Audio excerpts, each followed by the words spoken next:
जी, चलिए शुरू करते हैं with our next chapter that is Indian regulatory framework. अब इस चैप्टर में हमें पढ़ना क्या है? इस चैप्टर में हम बेसिकली बात करने वाले हैं इंडियन रेगुलेटरी फ्रेमवर्क्स की। इसमें हम सबसे पहले स्टार्ट करेंगे विद व्हाट इज लॉ, कि लॉ क्या होता है, लॉ के सोर्सेज क्या है, लॉ मेकिंग का प्रोसीजर क्या है इंडिया में, और लॉ कितने टाइप्स के हो सकते हैं। इस पे हम एक डिस्कशन करेंगे। Then will move on towards enforcement of law, कि जो लॉ बन गया है उसे आप इन्फोर्स कैसे करेंगे, एप्लीकेबल कैसे करेंगे। देन फिर हमें कुछ मेजर बॉडीज के बारे में पढ़ना है। And at the end will be summing up this chapter with structure of judiciary in India. तो अगर मुझे इसे आपको समझाना है तो मैं इस चार्ट के थ्रू आपको एक ओवरव्यू दे सकता हूँ इस चैप्टर का, कि इसमें हमें आखिर पढ़ना क्या है।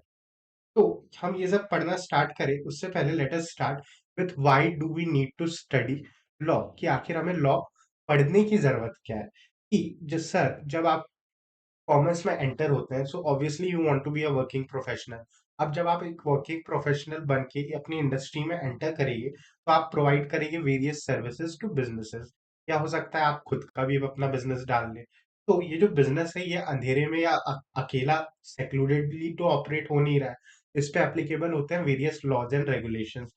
सच एज कि अगर आप एक सिंपल सा भी बिजनेस करने जाए आज तो उस पर एप्लीकेबल होगा इनकम टैक्स, कि आप जो भी पैसा कमा रहे हैं उस पर आपको अपनी इनकम का कुछ हिस्सा एज एन इनकम टैक्स तो गवर्नमेंट को देना पड़ेगा, तो आपके ऊपर इनकम टैक्स अप्लाई होता है। आप जब भी कोई गुड्स या सर्विस मैन्युफैक्चर करेंगे या किसी और पर्सन को देंगे तो उस केस में भी आपके ऊपर जीएसटी एप्लीकेबल हो जाता है। फिर सर अगर आज आप इंडिया में स्टार्टअप खोलने की कोशिश कर रहे हैं तो स्टार्टअप के लिए आपको एज अ कंपनी रजिस्टर करना पड़ेगा, और company is the most prominent form of business. कि जैसे जैसे आपका बिजनेस स्केल अप होता है आप इवेंचुअली उसे एक कंपनी की तरह ही रजिस्टर करना चाहेंगे to avail various benefits of such as limited liability. तो जब आप कंपनी को चलाएंगे तब आपके ऊपर कंपनीज एक्ट एप्लीकेबल हो जाएगा। फिर आप जिस इंडस्ट्री में ऑपरेट कर रहे हैं उसके लिए इंडस्ट्री स्पेसिफिक लॉज हो सकते हैं। मान लीजिए आप अगर फूड इंडस्ट्री में ऑपरेट कर रहे हैं तो उसमें आपको FSSAI that is food safety and security standards of India को भी फॉलो करते हुए आपको उनकी गाइडलाइंस फॉलो करनी पड़ेगी। आपको वेरियस लाइसेंसेस की रिक्वायरमेंट होगी। फिर आपके बिजनेस में लोग काम कर रहे हैं तो आपके ऊपर वेरियस लेबर लॉज एप्लीकेबल हो जाते हैं। एट द सेम टाइम आपको वेरियस लाइसेंसेस चाहिए होते हैं। आपको वेरियस गवर्नमेंट रेगुलेशंस का ध्यान रखना पड़ता है। Government time to time various policies लाती है for promotion and protection of small businesses, तो आपको उन लॉस का भी ध्यान रखना है। तो इससे हमें एक बेसिक चीज समझ में आ रही है कि एक बिजनेस अंधेरे में तो ऑपरेट नहीं कर रहा है, और उसे ऑपरेट करने के लिए ये सारे लॉज की जानकारी होनी जरूरी है। किसे? उस बिजनेस प्रोफेशनल को जो किसी भी बिजनेस को सर्विसेज देना चाहता है। अब इस चैप्टर को स्टार्ट करने से पहले ये तो हमने समझ लिया कि हमें लॉ पढ़ना क्यों जरूरी है। Now let us start with what is law. तो सर लॉ क्या होता है? अभी तक के जैसे कि अगर आप ये वीडियो सीरीज फॉलो कर रहे होगे तो आप हमारा सीक्वेंस जानते होगे कि हम पहले फ्लो चार्ट्स कवर करते हैं, then after covering this charts कि अल्टीमेटली कंटेंट क्या है, then we move on to our topics, कि बुक में हमें क्या लिखा गया है वो हम पॉइंट वाइज मैनर में आगे करते हुए चलते हैं। तो let us start with our flow chart. सबसे पहले ये सर व्हाट इज लॉ? तो लॉ होता है एक सेट ऑफ ऑब्लिगेशन, एक set of obligation and duties जो हम पे इम्पोज करती है कौन? गवर्नमेंट। क्यों ये लॉज और ये सेट ऑफ ऑब्लिगेशंस और ड्यूटीज फॉलो करना क्यों जरूरी है जो हम पे गवर्नमेंट इम्पोज कर रही है? क्यों? ताकि लोगों का वेलफेयर हो सके, that is to secure welfare of society and provide justice, कि अगर किसी के साथ कोई चीज गलत हुई है तो उसे उसकी एक लीगल रेमेडी मिले। So, what are laws? Laws are nothing but a set of obligations and duties that are imposed by government in order to secure social welfare and provide justice to society. ये हमारी definition of law। अब इस chapter के हम introduction, what is law और sources of law पे आगे बढ़े उससे पहले हम एक बेसिक स्ट्रक्चर समझते हैं कि इंडिया में लॉ काम कैसे करता है। तो सर हमारे पास इंडिया में आप जब भी लॉ पढ़ते हैं तो आपके पास एक फंडामेंटल डॉक्यूमेंट है, that is constitution of India. तो जो कॉन्स्टिट्यूशन ऑफ इंडिया है इसे हम कहते हैं एज द सोर्स और the origin of all laws, कि हमारे भारत में जो भी कानून बनेगा उस कानून को पावर मिलती है कॉन्स्टिट्यूशन ऑफ इंडिया से, कि कॉन्स्टिट्यूशन ऑफ इंडिया पावर देता है हमारे सेंट्रल गवर्नमेंट स्टेट गवर्नमेंट्स को कि वो लॉ बनाए, और उस लॉ में वही चीजें हो सकती है या उसी स्ट्रक्चर के अंदर वो लॉ ऑपरेट कर सकता है जब तक कि वो कॉन्स्टिट्यूशन के साथ अलाइनमेंट में है। कोई भी लॉ इंडिया में कोई ऐसी चीज नहीं कर सकता जो कॉन्स्टिट्यूशन ऑफ इंडिया के अगेंस्ट जाए या उसे वायलेट करे। तो हम पढ़ रहे हैं कि constitution of India is the supreme document which gives source और इज द ओरिजिन ऑफ और अदर लॉज। क्यों? क्योंकि लॉ बनाने का पार्ट इंडिया में कहाँ से आता है? वो आता है थ्रू कॉन्स्टिट्यूशन ऑफ इंडिया। अब सर ये कॉन्स्टिट्यूशन ऑफ इंडिया में होता क्या है? कॉन्स्टिट्यूशन ऑफ इंडिया में आप देखेंगे तो मोटे मोटे तौर पे दो चीजें हैं। पहला है, कॉन्स्टिट्यूशन ऑफ इंडिया बताता है कि सिटीजन यानी कि नागरिक, भारत के नागरिकों की क्या फंडामेंटल राइट्स है, कि अगर मैं भारत का सिटीजन हूँ तो मेरे क्या क्या राइट्स है। जैसे राइट टू एजुकेशन, की मुझे अच्छी एजुकेशन मिले, right to health care facilities, और अभी तो राइट टू स्लीप भी एज अ फंडामेंटल राइट उसमें इंक्लूड हो चुका है। तो ये फंडामेंटल राइट्स मुझे बताते हैं कि मुझे एज अ भारत के नागरिक, मेरी गवर्नमेंट या मेरी कॉन्स्टिट्यूशन मुझे गारंटी करती है कि ये मेरा हक है। एट द सेम टाइम ये मुझे ये भी बताता है कि मेरी फंडामेंटल ड्यूटीज क्या है, कि as an Indian citizen what are my duties, कि मुझे अगर भारत का नागरिक रहना है तो मुझे ये चीजें करनी पड़ेगी, मुझे ये जिम्मेदारियां उठानी पड़ेगी।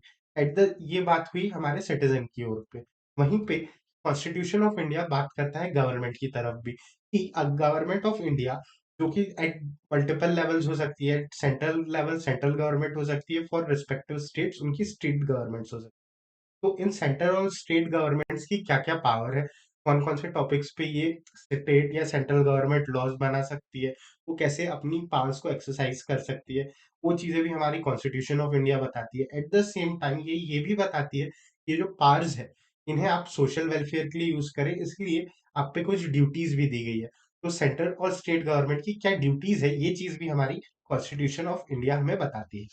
अब अगर आप थोड़ा ध्यान से देखेंगे इस फ्लो चार्ट में, तो आप पाएंगे कि इंडिया का जो पावर डिविजनल स्ट्रक्चर है, कि लॉ बनाने का जो स्ट्रक्चर इंडिया में है, वो काफी सिंप्लीफाइड है, जिसमें डिवीजन ऑफ पावर का बहुत अच्छे से ध्यान दिया गया है। तो हमारे पास मेजरली इंडिया में तीन बॉडीज आती है। पहली आती है लेजिस्लेटिव बॉडी। लेजिस्लेटिव बॉडी क्या होती है? लेजिस्लेटिव बॉडी वो बॉडी होती है जो इंडिया में लॉज बनाती है। ये क्या होती है, इसमें कौन कौन आता है, ये हम थोड़ी देर में डिस्कस करेंगे। अभी हम सिर्फ तीन बॉडीज को समझ रहे हैं। पहला लेजिस्लेटिव बॉडी, इसका काम क्या है? To make laws in India. दूसरी है एग्जीक्यूटिव। एग्जीक्यूटिव बॉडी का क्या काम है? Is to implement laws in India, की जो लेजिस्लेटिव ने लॉ बनाया है उसे इन्फोर्स करने का, उसे एक्शन में लाने का, उसे इम्प्लीमेंट करने का काम करता है एग्जीक्यूटिव। और तीसरा है जुडिशरी, जिसमें आते हैं आपके कोर्ट्स, ट्रिब्यूनल्स। अब ये कोर्ट्स का क्या काम होता है? Is to interpret the law, कि ये जो लॉ बना है उसे सही स्पिरिट में, कि जो चीज लॉ में कही गई है उस चीज को इंटरप्रिटेट करना, आम भाषा में समझाना, और उसके पीछे का कोर मोटिव या प्रिंसिपल क्या है, वो चीज सम इंटरप्रिटेट करने का काम करता है जुडिशरी।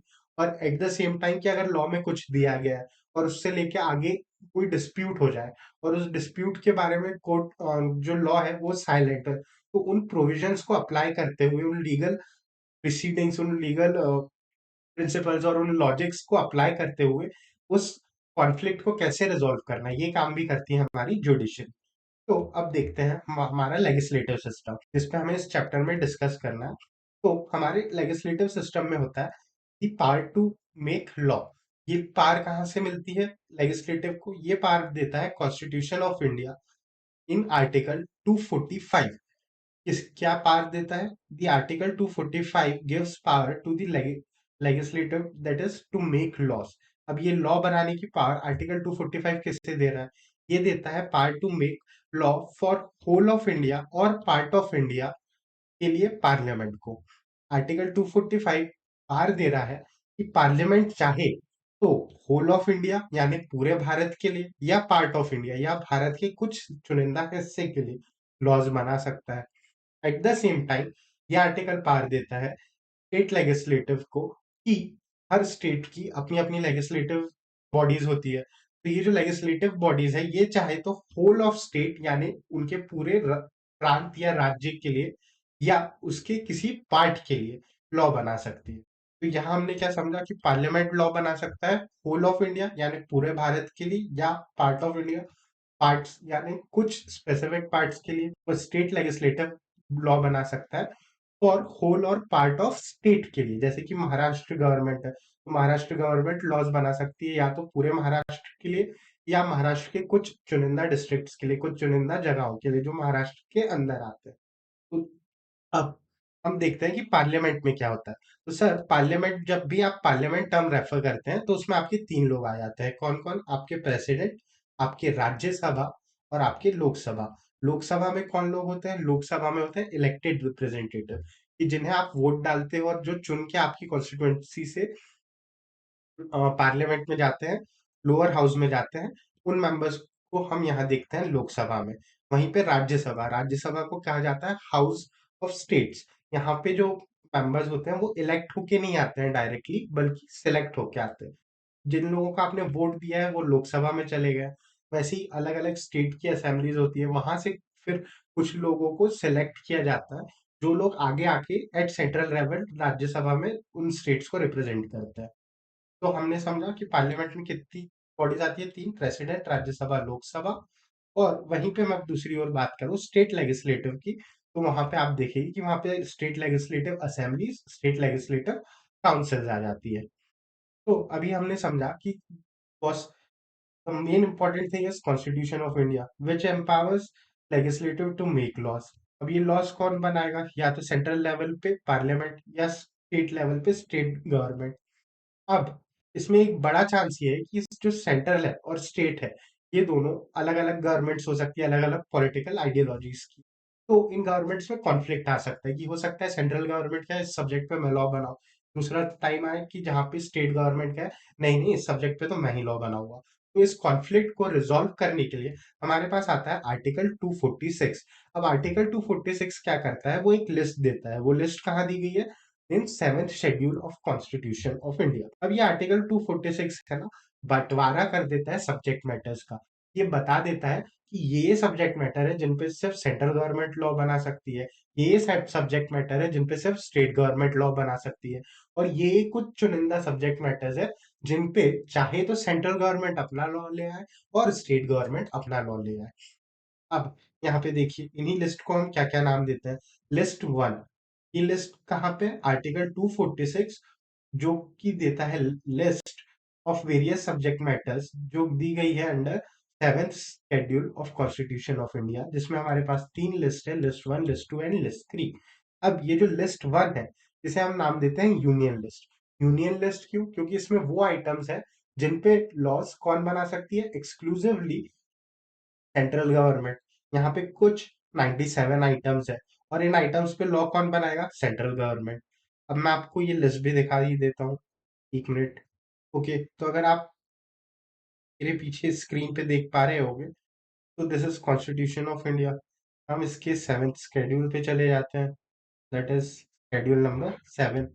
अब ये 7th शेड्यूल है आर्टिकल 246 का, जिसमें आपको पहली हेडिंग दिख रही होगी, list one, that is union list. अब यहाँ पे वो टॉपिक्स है जिन पे सिर्फ सेंट्रल गवर्नमेंट लॉज बना सकती है, जैसे डिफेंस है, naval military forces, air forces, atomic energy, foreign affairs, United Nation organisations. इन सारे टॉपिक्स को आप जैसे देखते जाइए, war and peace, citizenship, railways, highways. तो यहाँ पे एक लिस्ट दी गई है जिसमें इन टोटलिटी 97 आइटम्स आते हैं, और इन आइटम्स पे लॉ कौन बनाएगा? Only and only central government. वहीं पे आप थोड़ा और नीचे आएंगे तो ये है 97 आइटम्स यहाँ समाप्त होते हैं। फिर यहाँ पे आ जाती है list two, under the same 7th schedule. इस लिस्ट को हम क्या नाम दे रहे हैं? इस लिस्ट को हम नाम दे रहे हैं स्टेट लिस्ट का। अब यहाँ पे लॉ कौन बनाएगा? State government. यहाँ पे स्टेट गवर्नमेंट के पास पावर है कि वो चाहे तो वो अपने खुद के लॉज बना सकते हैं, और यहाँ पे अब सेंटर इंटरफेयर नहीं कर सकता। यहाँ पे कौन-कौन से टॉपिक्स आते हैं सर? यहाँ पे पुलिस की बात आ रही है, यहाँ पे public health and sanitation, hospitals and dispensaries पे लॉज बना सकती है स्टेट गवर्नमेंट। स्टेट गवर्नमेंट चाहे तो अपने प्रिजन रिफॉर्म्स के लिए लॉज ला सकती है, पिलग्रिमेज के लिए लॉज ला सकती है, eight the same time liquor related यानी अल्कोहल रिलेटेड लॉज ला सकती है आपकी state government. Transport of liquor के बारे में बात की गई है। फिर यहाँ पे अगर अनएम्प्लॉयमेंट के केसेस जो होते हैं, उस employment related policies and laws बना सकती है आपकी स्टेट गवर्नमेंट। और यहाँ पे ऐसे ही आपको बहुत सारे टॉपिक्स दिखेंगे मेरे पीछे, यहाँ पे आप देखेंगे कि इवन टैक्सेशन ऑन एग्रीकल्चर और एग्रीकल्चरल डेवलपमेंट, रिसर्च, ये सारे जो टॉपिक्स है इस पे भी चाहे तो अपनी स्टेट गवर्नमेंट अपने स्टेट के लिए लॉज बना सकती है। यहाँ पे हमारे पास टोटल कितने आइटम्स दिख रहे हैं? मुझे टोटल दिखते हैं अपने पास ऑलमोस्ट सम 66 आइटम्स। कि ये जो 66 आइटम्स हैं such as taxes on profession, trade and employment, capitalization taxes, taxes on animal and boating, taxes on vehicles, ये सारे टॉपिक्स जो है इन पे हमारी स्टेट गवर्नमेंट लॉज बना सकती है। फिर वहीं पे मुझे एक तीसरी लिस्ट भी दिखती है। ये तीसरी लिस्ट क्या है? ये तीसरी लिस्ट है कॉन्करेंट लिस्ट। कॉन्करेंट लिस्ट यानी क्या कि वो सब्जेक्ट मैटर जिसपे चाहे सेंटर अपना लॉ ले आए या स्टेट अपना लॉ ले आए, तो वो सारे मैटर्स मुझे यहाँ पे देखने को मिलते हैं। जैसे कि इसका एक सिंपल एग्जांपल है, आप देखेंगे marriage, divorce, infants, minors, adoption, will, inheritance, ये टॉपिक्स पे सेंटर चाहे तो अपना लॉ ला सकता है, वैसे ही स्टेट भी अपना लॉ ला सकता है। तो यहाँ पे बैंकरप्सी के बारे में बात की गई है, एक्शनेबल रॉन्स के बारे में बात की गई है, फॉरेस्ट के बारे में बात की गई है, ड्रग्स कंट्रोल के बारे में बात की गई है। और यहाँ पे ये लिस्ट में आपको ऐसे बहुत से आइटम्स दिखेंगे। But since that is not our main purpose, let's get back to our main sheet, जो क्या था कि कॉन्फ्लिक्ट्स की लॉज में कॉन्फ्लिक्ट्स ना हो between centre and state for power, इसलिए आर्टिकल 246 में पावर दे दी गई है यूनियन लिस्ट को कि कुछ ऐसे मैटर्स है जिसपे सिर्फ सेंट्रल गवर्नमेंट लॉ है, जो टोटल 97 आइटम्स है। लिस्ट टू बात करता है उन टॉपिक्स की जिन्हें हम स्टेट लिस्ट कहते हैं, जिसमें 66 आइटम्स आते हैं जिन पे स्टेट गवर्नमेंट लॉ बना सकती है। अब लिस्ट थ्री बात करता है कॉन्करेंट लिस्ट की, जिसमें 47 ऐसे आइटम्स हैं जिनमें चाहे तो सेंट्रल गवर्नमेंट या स्टेट गवर्नमेंट लॉज ला सकती है।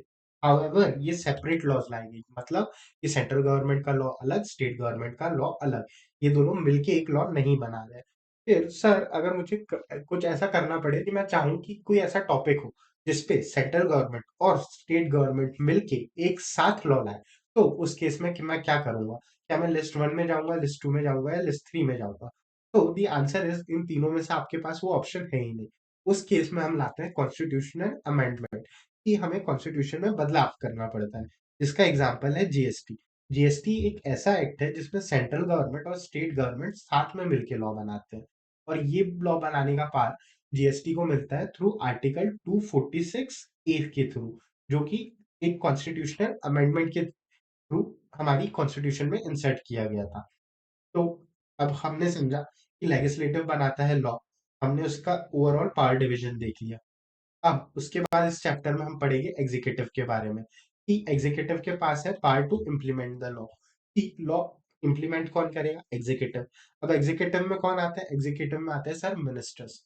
मिनिस्टर्स यानी कि जैसे आपने मिनिस्ट्री ऑफ फाइनेंस का नाम सुना होगा, जिसे हेड करती है निर्मला सीतारमन जी, जो कि हमारी करंट फाइनेंस मिनिस्टर है। तो वैसे ही सेंट्रल गवर्नमेंट के अलग अलग मिनिस्टर्स होते हैं जो जिन्हें हम कैबिनेट मिनिस्टर्स का नाम दे देते हैं। जैसे रोड एंड ट्रांसपोर्ट के लिए नितिन गडकरी जी है, वैसे ही हमने फाइनेंस मिनिस्टर का भी नाम देखा। तो ऐसे अलग अलग मिनिस्टर्स होते हैं और इनके अंदर आती है अलग अलग मिनिस्ट्रीज। अब इन मिनिस्ट्रीज में क्या होता है कि मिनिस्ट्री को लीड तो करते हैं वो मिनिस्टर, लेकिन वो मिनिस्टर लीडरशिप क्वालिटीज में बहुत अच्छे हो सकते हैं, बट क्या उन्हें हर फंडामेंटल और टेक्निकल चीज की समझ हो क्या? जरूरी नहीं है। तो इसीलिए उन्हें असिस्ट करती है एक पूरी टीम। उस टीम में कौन लोग आते हैं? उसमें आते हैं आपके आईएएस ऑफिसर्स, आपके जितने भी सिविल सर्वेंट्स होते हैं जो गवर्नमेंट एग्जामिनेशन लाइक यूपीएससी वगैरह से सिलेक्ट होके आते हैं। ये लोग होते हैं सेक्रेटरी और अदर वेरियस पोस्ट पे, जो असिस्ट करते हैं उन मिनिस्टर्स को वेरियस लॉज को इम्प्लीमेंट करने में, उनकी बेसिक ड्राफ्टिंग करने में, और उसमें क्या-क्या चैलेंजेस आ रहे हैं वो बताने में। तो ये चीज़ हम आगे पढ़ेंगे इस चैप्टर में, कि हमें मिनिस्ट्रीज के बारे में पढ़ना है। हमें पढ़ना है फाइनेंस मिनिस्ट्री क्या है, ministry of home affairs affairs क्या है, मिनिस्ट्री ऑफ कॉर्पोरेट अफेयर्स क्या है, ministry of law and justice क्या है, और साथ ही साथ हमें 3 बॉडीज के बारे में भी पढ़ना है, नेमली एसबीआई, आईबीबीआई एंड आरबीआई। ये क्या है हम थोड़ी देर में आगे इस चैप्टर में डिस्कस करेंगे। And finally interpretation of law. तो लॉ इंटरप्रिटेट करने का काम होता है जुडिशरी का, जो बताती है कि आखिर लॉ को इम्प्लीमेंट कैसे करना है, और या सॉरी, जो बताती है कि लॉ को आखिर इंटरप्रेटेट कैसे करना है, कि अगर आपको कोई चीज दी गई है तो उसके पीछे की लॉजिकल रीजनिंग क्या थी, और अगर कोई डिस्प्यूट आए तो उस डिस्प्यूट को किस तरीके से रिजॉल्व किया जाएगा। अब जुडिशरी के 3 फंक्शंस होते हैं, 3 इंपॉर्टेंट फंक्शंस होते हैं। पहला है इंटरप्रिटेशन ऑफ लॉ, कि लॉ में जो लिखा है वो कहना क्या चाह रहा है, वो चीजें आपको बताता है जुडिशरी। दूसरा है डिस्प्यूट रेजोल्यूशन, कि अगर दो पार्टीज के बीच में कॉन्फ्लिक्ट हो जाए, दो इंडिविजुअल्स, दो ऑर्गेनाइजेशन, या किसी इंडिविजुअल या ऑर्गेनाइजेशन या गवर्नमेंट्स के बीच कोई भी डिस्प्यूट आता है, तो उस डिस्प्यूट को रिजॉल्व करने का काम, उसका सोल्यूशन देने का काम भी करती है हमारी judiciary. And at the same time it promotes fairness. Promotes fairness का मतलब क्या है कि all are equal in front of the eyes of law, कि हर कोई, अब फर्क नहीं पड़ता आप अमीर हो गरीब हो, आप किस सोशल इकोनॉमिक बैकग्राउंड से आते हो, आपको इक्वल राइट है जस्टिस पाने का। वो चीज इंश्योर करती है हमारी जुडिशरी। अब हमारी जुडिशरी में आप देखेंगे तो हमारी जुडिशरी का स्ट्रक्चर क्या होता है।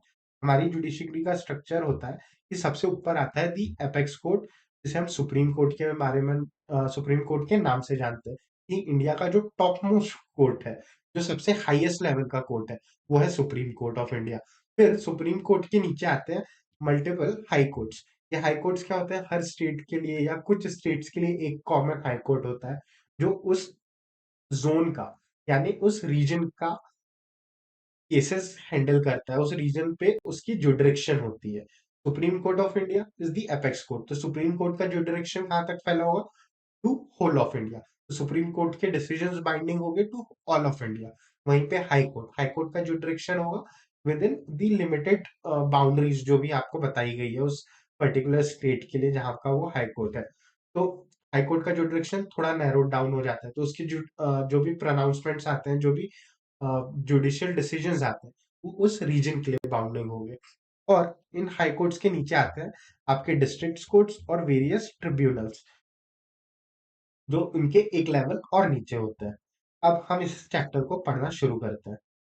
अभी आई होप कि आपको एक बेसिक अंडरस्टैंडिंग आ गई होगी कि इस चैप्टर में हम पढ़ने क्या वाले हैं, हम कौन कौन सी बॉडीज के बारे में डिस्कस करेंगे, और हम शुरू कर रहे हैं विथ लॉ। तो हमारा चैप्टर क्या कहता है, late us start. Have you ever wondered why studying the subject of law is important? क्या ये आपको लॉ सिर्फ इसलिए पढ़ना जरूरी है क्योंकि आईसीएआई ने आपकी सब्जेक्ट मैटर में डाल दिया है इन अ पेपर कि लॉ पढ़ना है तो पढ़ लो? the obvious answer is no। क्यों? क्योंकि आप जब सीए बनते हैं then you become the first level of contact for your clients, जहाँ पे आपको नॉलेज होनी चाहिए about various laws and regulations की। अब the purpose of providing a regulatory framework is to provide a set of uniform rules and regulations that will govern conduct of people and interactions within each other as well as business relations। कि जब हम बना रहे हैं कोई भी law या regulatory framework, तो रेगुलेटरी फ्रेमवर्क बनाने का पर्पस ये होता है कि लोग आपस में कैसे इंटरेक्ट कर रहे हैं या बिजनेसेस आपस में कैसे इंटरेक्ट कर रहे हैं, उसका हम एक यूनिफॉर्म सेट ऑफ रूल्स दे दे, ताकि हम उनके कंडक्ट को बेटर गवर्न कर पाए, बेटर रेगुलेट कर। उसके बाद यहाँ पे आप देखिए कि human society hunter and gatherers थी पहले, फिर हम एग्रीकल्चरल की तरफ मूव हुए, and finally we have started with industrial revolution. तो अब जब इंडस्ट्रीज आई तो लोगों के बीच में बिजनेस ट्रांजैक्शंस बढ़ने शुरू हुए, जिसके कारण उनके बीच में थोड़े कॉम्प्लेक्स रिलेशंस बिल्ड होने शुरू किए। तो उस केसेस में कैसे उनके बीच में झगड़े कम हो, डिस्प्यूट्स कम हो, और ज्यादा स्मूथली बिजनेस कंडक्ट हो सके, इसीलिए हम वेरियस कमर्शियल लॉस को पढ़ते हैं। अब यहाँ पे वही चीज दी गई है कि needed laws and regulations to guide the right course of conduct as well as to identify violations and punish them। कि अगर हम एक कोड ऑफ कंडक्ट ला सके कि हमें बिजनेस कैसे करना है, वो चीज हम फॉलो कर सके, और वहीं पे कोई भी उस कोड ऑफ कंडक्ट को अगर वायलेट कर रहा है तो उसे हम पनिश कर सके। अब यहाँ पे पैराग्राफ्स में क्या है, ये मैंने यहाँ साइड में पॉइंटर्स में लिख लिया है, तो हम वो पढ़ते हैं। तो sir, the oldest source of law, कि क्या लॉ अभी अभी बनने शुरू हुआ है, क्या पहले की जो सभ्यताएं थी, तो पुरानी जो सिविलाइजेशन थी उनमें भी लॉज होते थे? तो इसका आंसर है yes. Oldest source of law in the return form, कि हमें जो सबसे पुराना रिटर्न फॉर्म में लॉ देखने को मिलता है वो मिलता है बेबीलोन सिटी का। बेबीलोन एक जगह है, वहां का हमें ये लॉ देखने को मिलता है, जहाँ के किंग हमुरबी ने बनाया था कोड ऑफ हमुरबी। तो बेबीलोन करके एक जगह थी, जहाँ के राजा थे किंग हमुरबी, उन्होंने जो लॉ बनाया उसे हम नाम देते हैं कोड ऑफ हमुरबी का, जो स्टोन्स पे लिखा गया था between the year 1792 BC to 1758 BC, इस टाइम पीरियड पे हमें एक कोड ऑफ हमुरबी देखने को मिलता है, which is the oldest written form of law. दूसरी चीज कि सर उसके बाद भी हमें दूसरी ये तो हुआ oldest form of law, but क्या हमें कोई डिटेल्ड फॉर्म ऑफ लॉ भी मिलता है जिसमें पॉइंट वाइज पॉइंट मैनर में सारी चीजें ज्यादा बेहतर तरीके से एक्सप्लेन की गई थी? So the answer is yes again.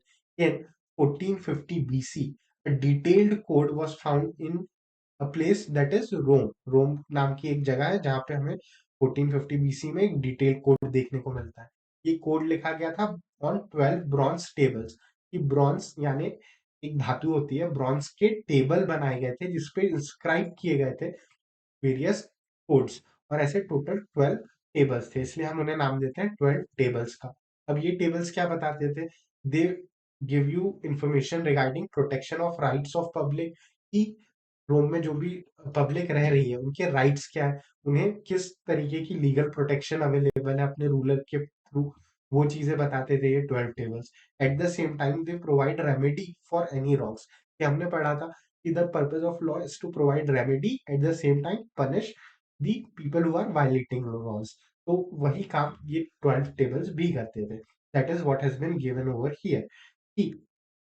The same thing, Code of Hammurabi is the oldest written form of law, which was given by King Hammurabi, ruler of Babylon, between the period 1792 BC to 1758 BC, which was carved on bulky stone slabs.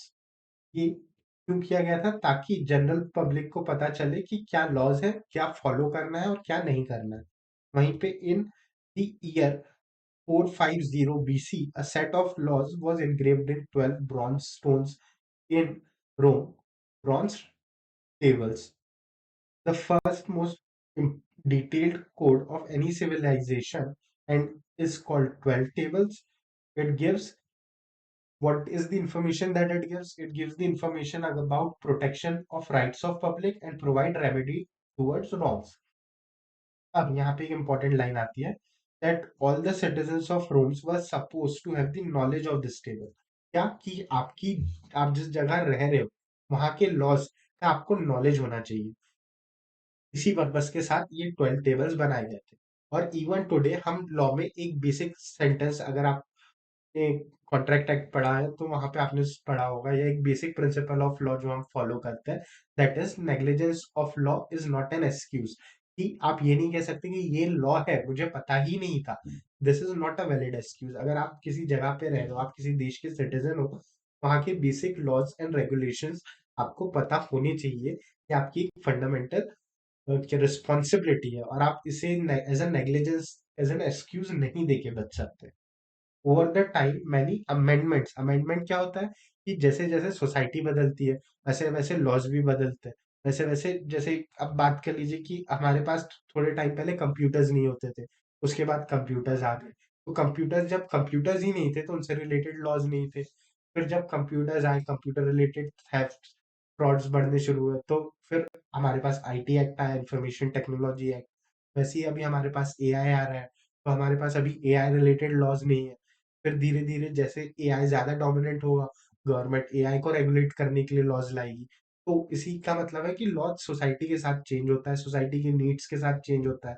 इसीलिए यहाँ पे कहा गया है कि over time laws में changes आ सकते हैं। उन्हीं चेंजेस को हम नाम देते हैं अमेंडमेंट्स का। फिर हम पढ़ना शुरू कर रहे हैं व्हाट इज लॉ, कि लॉ क्या होता है। तो law law is nothing but a set of obligation and duty. क्या है? लॉ एक set of obligation and duty है जो इम्पोज करती है गवर्नमेंट, ताकि सिक्योर किया जा सके social justice in society and welfare. क्या है? Law is a set of duties and obligations imposed by the government for securing welfare and providing justice to society, जो कि हम इस डेफिनेशन को ऑलरेडी डिस्कस कर चुके हैं।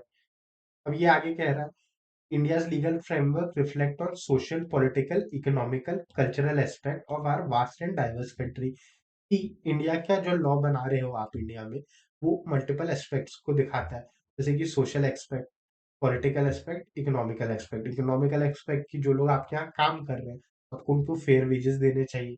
पॉलिटिकल एस्पेक्ट कि उस समय की जो गवर्नमेंट है उनकी क्या लीडरशिप विजन्स है, उनका क्या सोचना है। जैसे कि इंडिया में लेबर बहुत ज़्यादा है, कि पॉपुलेशन बहुत ज़्यादा है, तो हम obviously capital intensive method of production को थोड़ा नेग्लेक्ट करेंगे। हम थोड़ा labour intensive method of production को ज़्यादा ध्यान देंगे। हम कंप्लीट ऑटोमेशन की ओर नहीं बढ़ेंगे। हम चाहेंगे कि ऑटोमेशन तो हो, लेकिन उस ऑटोमेशन के साथ-साथ एम्प्लॉयमेंट लेबर के लिए भी जनरेट हो। तो वो पॉलिटिकल स्टैंडिंग क्या है, आपके सोशल स्टेटस या सोशल सोसाइटी में लोगों का सोचने का क्या तरीका है। जैसे हम वुमेन पार्टिसिपेशन चाहते हैं मोर वर्कफोर्स में, वो चीज़ क्या है, आपके कल्चरल एक्सपेक्ट्स क्या है, कि आप जब काम कर रहे हो तो हम चाहते हैं वर्क विथ डिग्निटी, तो वो चीज़ कैसे इम्प्लीमेंट हो। वो सारी चीज़ें भी एक लीगल फ्रेमवर्क अपने अंदर इनकम्पास कर। अब हम स्टार्ट कर रहे हैं finally with sources of law, कि इंडिया में सोर्सेज ऑफ लॉ क्या है।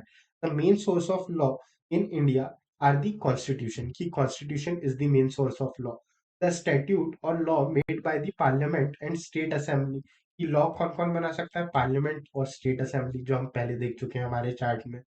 And preside the judicial decisions of various courts, कि अगर इन लॉज के ऊपर कोई डिस्प्यूट हो तो जुडिशियल डिसीजंस के लिए हम किसके पास जाते हैं, कोर्ट्स के ऊपर। इन सम केसेस स्टैब्लिश कस्टम और यूजेज, कि कई कई बार क्या होता है ना, कि अगर आपका कोई कस्टम है या कोई यूसेज है, कि कोई चीज ऐसे सालों साल चले आ रही है, जो प्रथा है, which may not be written somewhere as an official law, but लोग उस चीज को फॉलो करते हैं। तो उस कस्टम को और उस यूसेज को भी, लॉ को इंटरप्रिटेट करते वक्त कोर्ट ध्यान में रखता है। जैसे कि आप कभी भी किसी बिजनेस ट्रांजैक्शन को देखिए, तो आपका जो भी लोकल मार्केट होगा, उसके कुछ ना कुछ कस्टम्स होंगे। जैसे कि ट्रांजैक्शन T+2 डेज पे सेटल होता हो।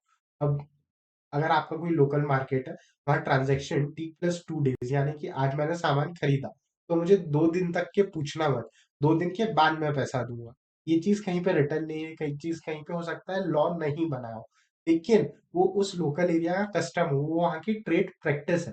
तो उस लॉ को इंटरप्रिटेट करते वक्त जो हमारे कोर्ट है, वो इन कस्टम्स और इन यूजेजेस का भी ध्यान में रखते हैं, ये भी फॉलो हो रहे हैं, अनलेस कि वो बहुत ही ज्यादा रिग्रेसिव ना हो।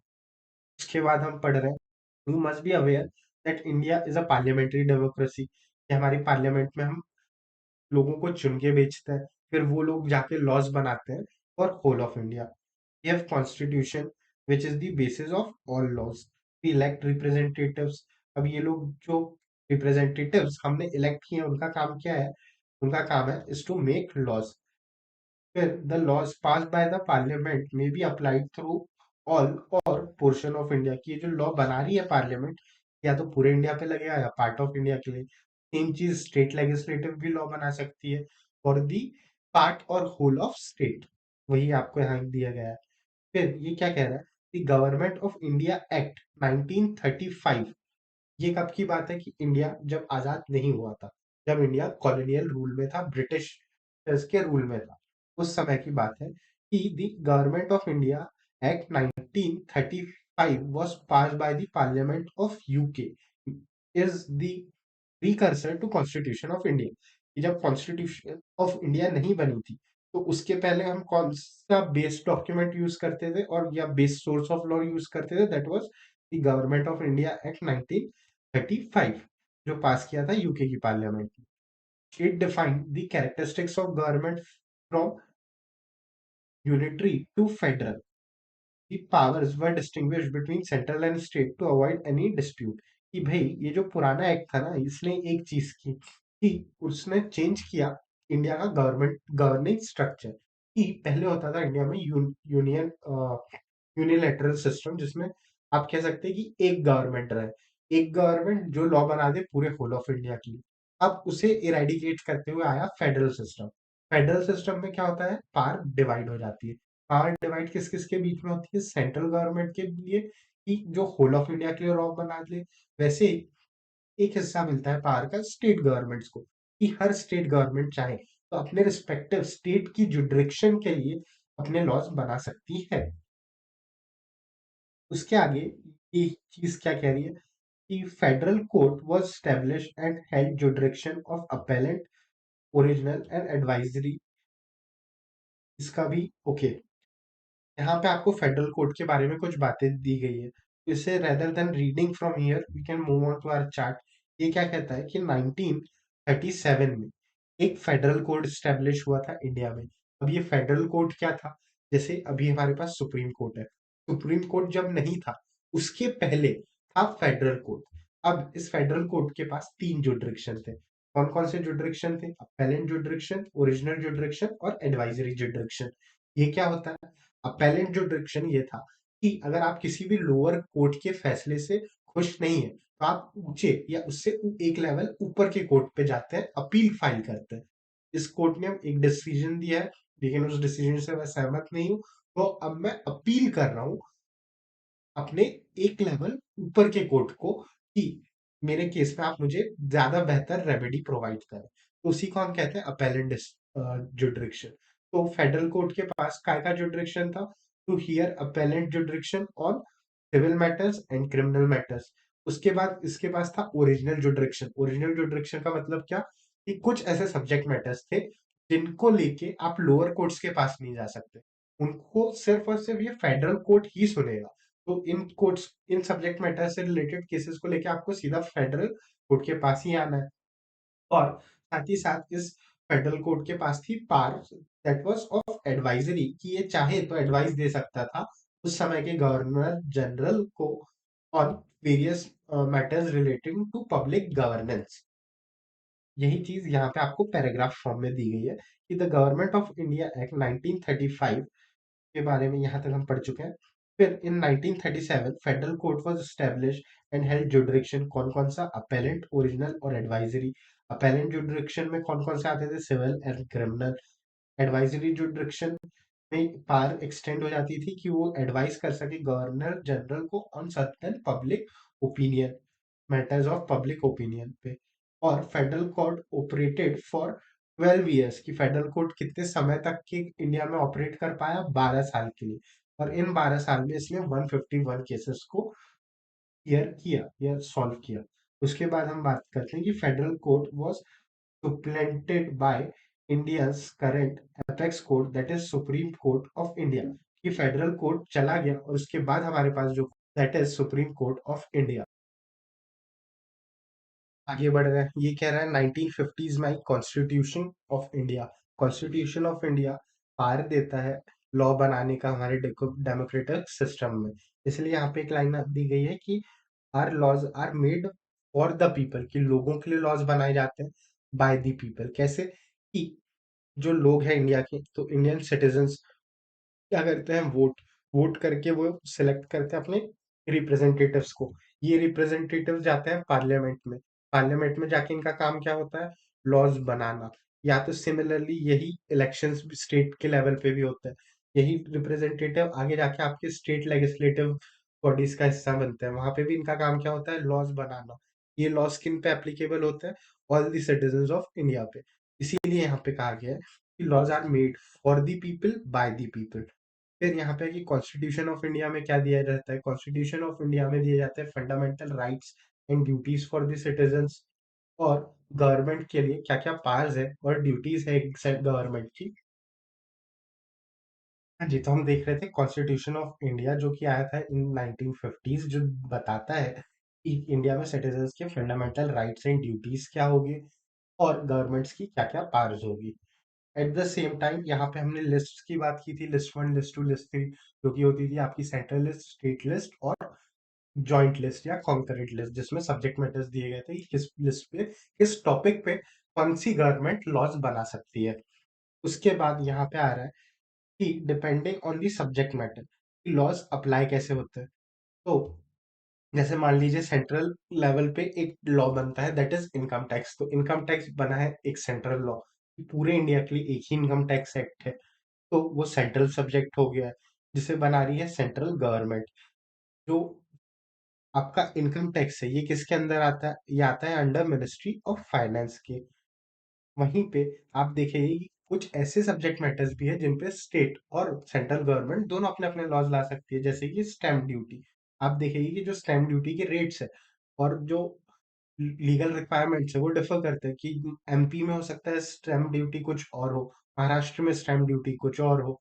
इसीलिए stamp duty state to state vary कर सकती है, बट एक सेंट्रल एक्ट भी है जो बताता है कि स्टैम्प ड्यूटी से रिलेटेड प्रोसीजर्स क्या हो। ऑल्दो वहाँ पर रेट्स वगैरह इतने ज़्यादा डिटेल में मेंशन नहीं होता, वो फ्लेक्सिबिलिटी स्टेट्स के पास है कि आपको किस रेट पे स्टैम्प ड्यूटी अप्लाई करनी है।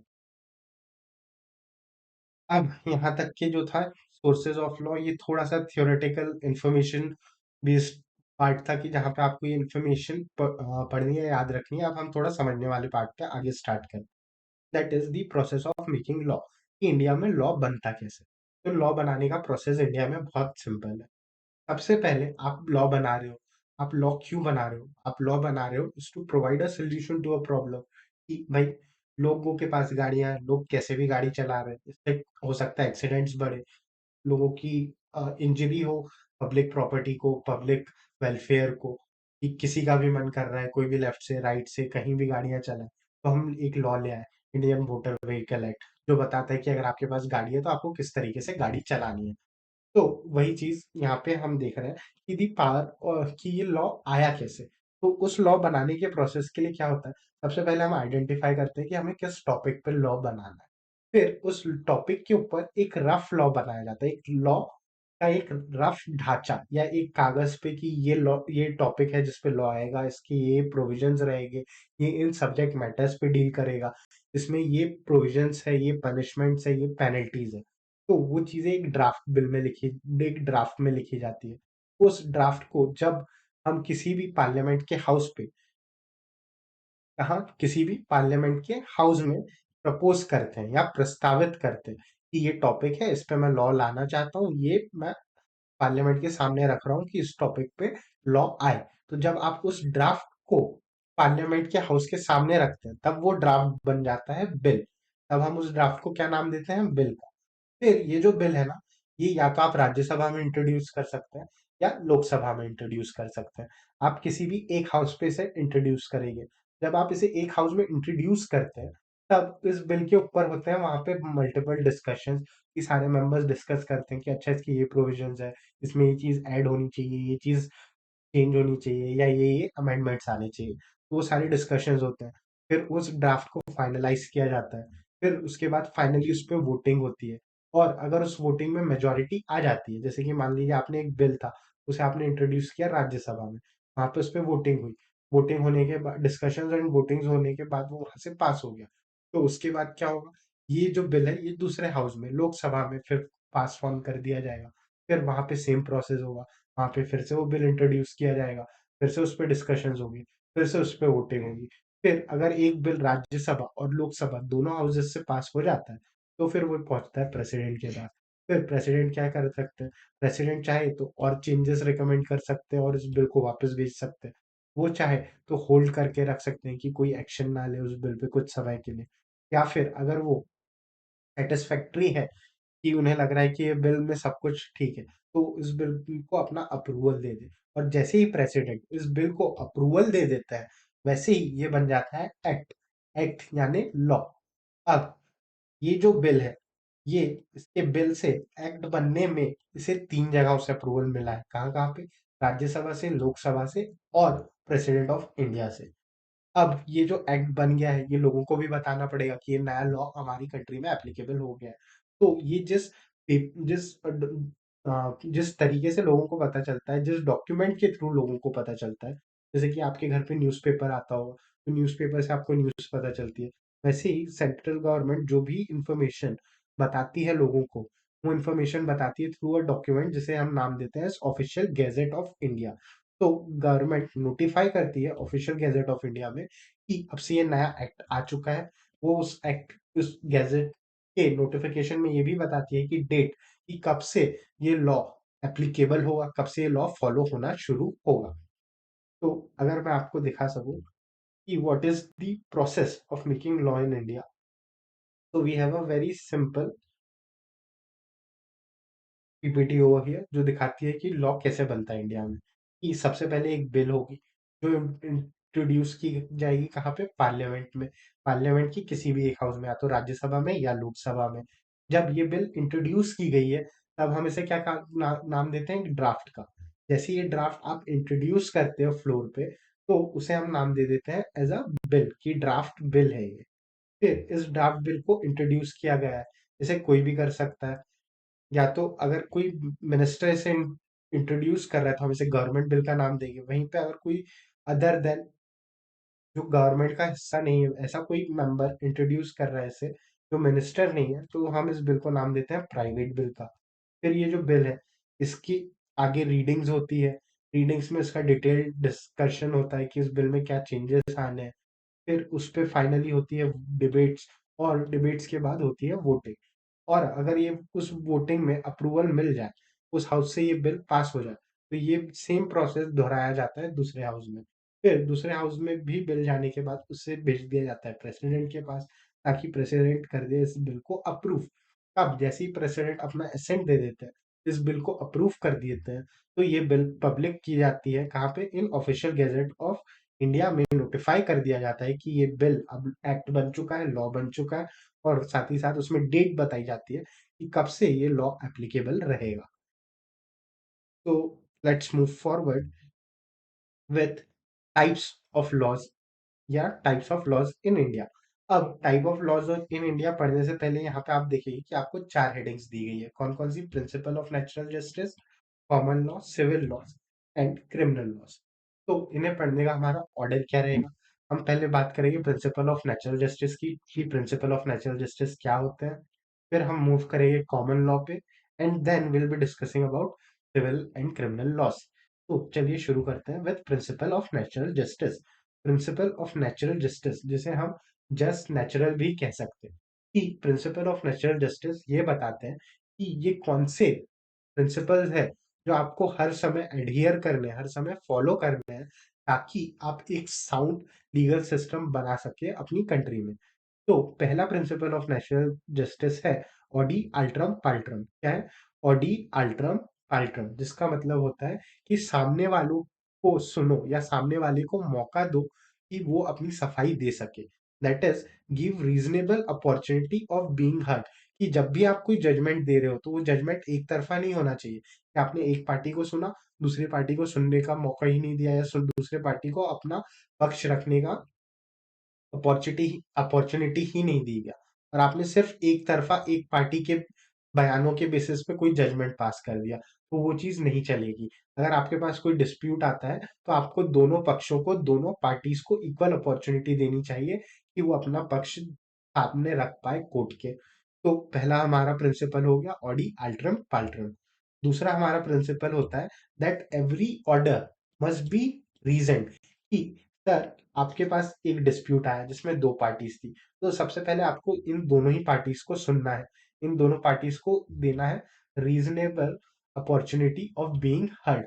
उसके बाद क्या है कि इन दोनों पार्टीज के डिस्प्यूट को रिजॉल्व करने के लिए आप एक ऑर्डर पास करेंगे, एक जजमेंट देंगे। तो ये जो जजमेंट है ना, ये जजमेंट होना चाहिए रीजन, कि आपको स्टेट करना पड़ेगा कि वाई आपने ये जजमेंट ऐसा क्यों दिया, कि लॉ के कौन से प्रोविजंस थे, लॉ का क्या इंटरप्रिटेशन था, या कौन से ऐसे चीजें हैं जिन्हें आप, जो लॉ में दी गई है, जिनके बेसिस पे आप अपनी एक अंडरस्टैंडिंग या लॉजिक ड्रॉ कर रहे हो और ये ऑर्डर पास कर रहे हो। तो हर जज को हर ऑर्डर के पीछे का रीजन भी बताना पड़ेगा। They have to state why such order is being passed.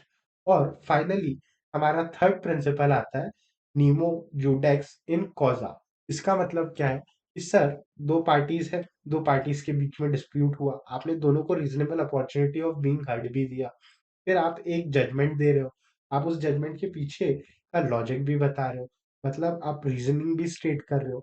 But क्या हो कि इस केस में ये जो पार्टी है, इसका कुछ वेस्टेड इंटरेस्ट है, और यही इस डिस्प्यूट में जज है। तो क्या ये पार्टी जो अपने ही मैटर में जज बनेगी, वो कभी एक अनबायस्ड डिसीजन दे पाएगी क्या? नहीं। तो इसीलिए हम ये कहते हैं कि नो वन कैन बी जज इन वंस ओन केस। कि अगर किसी केस में आपका वेस्टेड इंटरेस्ट है, तो उस केस में आप जज नहीं बने। जैसे कि अगर आप यूट्यूब पे कभी देखेंगे, तो आपको वेरियस हाई कोर्ट्स की प्रोसीडिंग्स देखने को मिलेगी।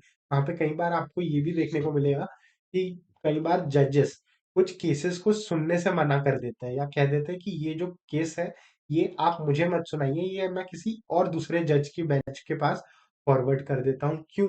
क्योंकि हो सकता है कि उस केस में उस जज का कोई वेस्टेड इंटरेस्ट रहा हो, या तो उस जज जो हो वो उस केस में किसी पार्टी को जानता हो, उनसे रिलेटिव रहा हो, या हो सकता है कि वो जज साहब जब एडवोकेट थे तब उन्होंने उस केस में जो दो पार्टीज हैं उनमें से किसी एक पार्टी को रिप्रेजेंट किया हो। तो इसीलिए इस प्रिंसिपल को इतना स्ट्रिक्टली फॉलो किया जाता है कि जो भी जजमेंट हो वो इक्वल प्रोटेक्शन ऑफ लॉ दिया जाए सभी लोगों को, और उसमें किसी भी तरीके का पर्सनल बायस ना आए फ्रॉम द साइड ऑफ जज। इसीलिए हम फॉलो करते हैं द प्रिंसिपल ऑफ न्यूमो जोडेक्स इन कॉजा सा, जो कहता है कि one person can not be जज इन वंस ओन केस। उसके बाद में हमने ये तीन प्रिंसिपल्स तो पढ़ लिए, कौन कौन से? ऑडी एल्ट्रम पार्ट्रम, that every order should be reasoned and one person can not be जज इन हिज ओन केस। ये हम पढ़ रहे हैं प्रिंसिपल ऑफ नेचुरल जस्टिस में। अब एक क्वेश्चन ये खड़ा होता है कि सर ये जो जजमेंट है, ये जो ऑर्डर है, क्या एक जज चाहे तो इस ऑर्डर को बदल सकता है? कि एक जज ने किसी केस में एक ऑर्डर दे दिया, फिर उसके बाद वो सेम ऑर्डर आगे मान लीजिए वो केस अपील में गया, तो क्या दूसरे जज के पास ये पावर है कि वो उस जजमेंट को चेंज कर सकता है? तो द आंसर इज यस। अ जज कैन अल्टर ओनली जजमेंट्स। कि अगर एक जज है तो वो चाहे तो उस केस का जजमेंट अल्टर कर सकते हैं, बट नॉट द लॉ। कि जुडिशरी का काम क्या है? To interpret the law. तो उन्होंने लॉ को इंटरप्रिटेट करते हुए कोई जजमेंट दिया, तो अब वो चाहे तो उस जजमेंट को चेंज कर सकते हैं, but they can not alter the law. की जो ओरिजिनल लॉ है, आप उस लॉ को अल्टर नहीं कर सकते। क्यों? क्योंकि लॉ को अल्टर करने का पावर किसके पास है? वो है लेजिस्लेटिव के पास। तो ये है हमारा प्रिंसिपल ऑफ नेचुरल जस्टिस। अब इसके बाद हम थोड़ा आगे बढ़ते हैं कि सर ये जो ऑर्डर आ गया है, ये जजमेंट्स आ गए कि कोई केस हुआ, उसमें डिस्प्यूट हुआ, उसमें कोई ऑर्डर आया है, तो हमें पता है कि एक्ट है, एक्ट इज लॉ। अब उस एक्ट में कुछ चीजें भी रही होगी, उसके कारण किसी दो पार्टीज में कोई डिस्प्यूट हुआ, उस डिस्प्यूट को ये लोग कोर्ट में लेके गए, वहां पे एक जजमेंट आ गया। तो एक तरीके से मैं ये कह सकता हूँ कि ये जो जजमेंट आया है, ये इसी एक्ट का इंटरप्रिटेशन है। कि उस एक्ट में कुछ हुआ, कुछ प्रोविजंस दिए गए होंगे, उन्हीं प्रोविजन को बेसिस बना के जज ने एक लॉजिकल रीजनिंग डिराइव करके इस डिस्प्यूट को रिजॉल्व करने के लिए कोई जजमेंट दिया होगा। तो is this judgment as good as law? कि क्या ये जजमेंट भी आगे जाके एक लीगल प्रेसिडेंट या एक लॉ की तरह काम कर सकता है? कि अगर फ्यूचर में मेरे पास कोई सिमिलर डिस्प्यूट आए, कि इसी से मिलता जुलता कोई सेम डिस्प्यूट आ जाए इसी एक्ट के अंदर, जिसपे ऑलरेडी एक जजमेंट हो चुका हो, तो क्या मैं उसी जजमेंट को बेसिस बना के नया जजमेंट दे सकता हूँ? The answer to this question is yes. इसी को हम कहते हैं डॉक्ट्रिन ऑफ स्टेयर डाइसिस। डॉक्ट्रिन ऑफ स्टेयर डाइसिस क्या कहता है? कि जो चीज ऑलरेडी डिसाइड हो गई है, आप उसी चीज के बेसिस पे आगे जजमेंट दे सकते हैं। That is to stand by what is already decided. So doctrine of स्टेयर डाइसिस ये कह रहा है कि अगर कोई केस है जो कोर्ट के सामने आया है और उस पे एक जजमेंट आ चुकी है, तो अगर वैसा ही मिलता जुलता सेम फैक्ट्स वाला कोई केस आए, तो उस केस में उस पुरानी जुडिशियल प्रेसिडेंट को भी आप बेसिस बना के ऑर्डर दे सकते हैं। That is it gives the following things. कि अगर कोई सिमिलर केस आए जिसमें कोई मैटर ऑफ फैक्ट सेम रहे किसी ऐसे केस के साथ जो ऑलरेडी सेटल्ड है, तो उस केस से आप लॉ के प्रिंसिपल और जजमेंट्स या क्या लॉजिकल रीजनिंग रही होगी या उन प्रोविजंस को कैसे इंटरप्रिटेट किया होगा, इस चीज का रेफरेंस लेते हुए यहाँ पे भी जजमेंट दे सकते हैं। अब अगला क्वेश्चन ये बनता है कि sir is it binding on all courts? कि ये जो जजमेंट है ये किसी कोर्ट ने दिया होगा। हम पढ़ चुके हैं कि हमारे पास अलग अलग कोर्ट्स है, हमारे पास सुप्रीम कोर्ट भी है, हाई कोर्ट भी है, डिस्ट्रिक्ट कोर्ट्स भी है। तो क्या ये जो जजमेंट आ रहे हैं, ये जजमेंट सारे कोर्ट्स पे बाइंडिंग हो गया या नहीं? तो इसे हम पढ़ते हैं, is it binding on all courts? तो हमारा article 141 of constitution of India ये कहता है कि सुप्रीम कोर्ट जो है ना, ये एपेक्स कोर्ट है। कि इसने कुछ कह दिया तो बाकी सारे कोर्ट्स को इसकी बात माननी ही पड़ेगी। इसीलिए सुप्रीम कोर्ट के डिसीजन बाइंडिंग होते हैं ऑन ऑल लोअर कोर्ट्स, फिर चाहे वो हाई कोर्ट हो या उसके नीचे का कोई लोअर डिस्ट्रिक्ट कोर्ट ट्रिब्यूनल हो। तो सुप्रीम कोर्ट का डिसीजन आया, वो सब पे बाइंडिंग है। फिर सुप्रीम कोर्ट के नीचे आता है high court. Sir, supreme court ऊपर है, सुप्रीम कोर्ट के नीचे है हाई कोर्ट। अब high court multiple high courts है, तो क्या हाई कोर्ट्स एक दूसरे के ऊपर नीचे रहता है? हाई कोर्ट्स में एक हायरार्की होती है क्या कि जैसे सुप्रीम कोर्ट बड़ा है उसके नीचे हाई कोर्ट है, तो एक हाई कोर्ट दूसरे हाई कोर्ट से बड़ा हो? नहीं, high courts are at equal stature, कि हाई कोर्ट्स एक समान लेवल पे रहते हैं। तो क्या एक हाई कोर्ट के डिसीजन दूसरे हाई कोर्ट पे भी बाइंडिंग रहेंगे? The answer to this conflict let us understand कि सर एक हाई कोर्ट है, उसने कोई डिसीजन दिया, तो उसके नीचे के कोर्ट्स, डिस्ट्रिक्ट कोर्ट्स और ट्रिब्यूनल्स पे बाइंडिंग रहेगा, हाँ। सिमिलरली एक दूसरा हाई कोर्ट है, उसका अपना अलग जुडिक्शन है, उसने एक डिसीजन दिया, वो उसके नीचे के लोअर कोर्ट्स और ट्रिब्यूनल्स पे बाइंडिंग रहेगा। अब मान लीजिए गुजरात का एक हाई कोर्ट है और एक हाई कोर्ट है एमपी का। तो अगर कोई डिस्प्यूट आया गुजरात के हाई कोर्ट में और उसमें कोई डिसीजन आया और उसको आप प्रेसिडेंट बना के नीचे के गुजरात के कोर्ट्स और ट्रिब्यूनल्स पे तो यूज कर सकते हो, बट क्या इसी गुजरात के हाई कोर्ट के डिसीजन को आप एज अ प्रेसिडेंट यूज कर पाओगे as a binding precedent on the high court of Madhya Pradesh? कि क्या आप मध्य प्रदेश के हाई कोर्ट को जाके ये कह सकते हो कि गुजरात के हाई कोर्ट ने ये फैसला दिया था, तो आप भी सिमिलर फैसला दीजिए, क्योंकि matters of facts in the dispute are same? so the answer is no, कि एक हाई कोर्ट का डिसीजन दूसरे हाई कोर्ट के ऊपर बाइंडिंग नहीं होता, वो एक दूसरे के ऊपर बाइंडिंग नहीं होता। बाइंडिंग का मतलब क्या कि जैसे सुप्रीम कोर्ट है, सुप्रीम कोर्ट ने कुछ कहा कि ये करना है, तो वो चीज आपको करनी ही है। वहीं पे अगर एक हाई कोर्ट ने कुछ कहा है कि मेरा ये डिसीजन है, तो दूसरा हाई कोर्ट में वो बाध्य नहीं है कि दूसरा हाई कोर्ट भी वही सेम जजमेंट दे। Rather it can use this judgment of the first high court as a reference material, कि उस कोर्ट ने ऐसा जजमेंट दिया, उसके पीछे इनकी ये लीगल रीजनिंग रही होगी, तो उसे as a guiding principle use कर सकता है दूसरा हाई कोर्ट। बट दूसरा हाई कोर्ट उसे एज गुड एज लॉ एकदम वर्ड टू वर्ड बाइंड करे ऐसा जरूरी नहीं है। दूसरे हाई कोर्ट की अपनी खुद की इंटरप्रिटेशन हो सकती है, उसका खुद का डिफरेंस ऑफ ओपिनियन हो सकता है। तो अभी तक के हमने दो चीजें पढ़ ली है, that is principal of natural justice और कॉमन लॉ। फिर सर ये जो जजमेंट है रिलेटिंग टू अ डिस्प्यूट, अब अगर इसी डिस्प्यूट को मैं ध्यान से देखूं तो इस डिस्प्यूट का नेचर क्या है? या तो ये हो सकता है सिविल नेचर का। सिविल नेचर का मतलब कि डिस्प्यूट रहा हो बिटवीन टू इंडिविजुअल्स या ऑर्गेनाइजेशन का, कि दो लोगों के बीच में या दो ऑर्गेनाइजेशंस के बीच में अगर डिस्प्यूट है, तो जब हम उस डिस्प्यूट को सॉल्व कर रहे हैं तो हमारा aim is to provide remedy या सॉल्यूशन देना, उस डिस्प्यूट को रिजॉल्व करना, दो लोगों दो ऑर्गेनाइजेशन के बीच के डिस्प्यूट को। तो उसे मैं नाम देता हूँ एज सिविल डिस्प्यूट। अब सिविल डिस्प्यूट्स को हम दो तरीके से बढ़ते हैं। पहला है अंडर सिविल लॉज, की मल्टीपल सिविल लॉज होते हैं मल्टीपल टॉपिक्स से रिलेटेड, जिनके अंडर इन टॉपिक्स से रिलेटेड लॉस की डिटेल्स दी गई है। जैसे कॉन्ट्रैक्ट एक्ट में कॉन्ट्रैक्ट्स की बात होती है, प्रॉपर्टीज से रिलेटेड अलग अलग लॉज है, फैमिली लॉज है, वहीं पे टॉर्च से रिलेटेड लॉज है, और साथ ही साथ में हमारे पास है civil procedure code 1908। Civil procedure code क्या है?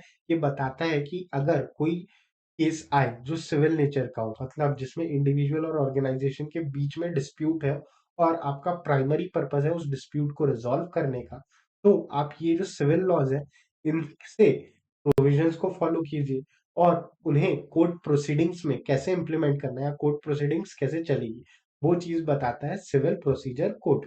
कि एविडेंसेस कैसे प्रेजेंट होगी, डेट्स कैसे अलॉट की जाएगी, किस तरीके से डिबेट होगी, जहाँ पे दोनों पार्टीज अपना अपना पक्ष रखेगी कोर्ट में, वो चीज डिटरमाइन करता है सिविल प्रोसीजर कोड। वहीं पे criminal court, criminal kind of cases क्या होते हैं? क्रिमिनल केसेस वो होते हैं जो डील करते हैं विद वायलेशन ऑफ लॉ और पब्लिक रॉन्ग, कि आपने कोई भी इस तरीके से किसी रूल ऑफ लॉ को वायलेट किया या कुछ ऐसा पब्लिक लॉ रॉन्ग कमिट किया जिसके कारण लोगों को हानि पहुंच रही है, तो हम उसे क्रिमिनल लॉ का नाम देते हैं, जिसमें आपको primary purpose is to punish you for your wrongdoing. इसमें आता है पहली चीज IPC.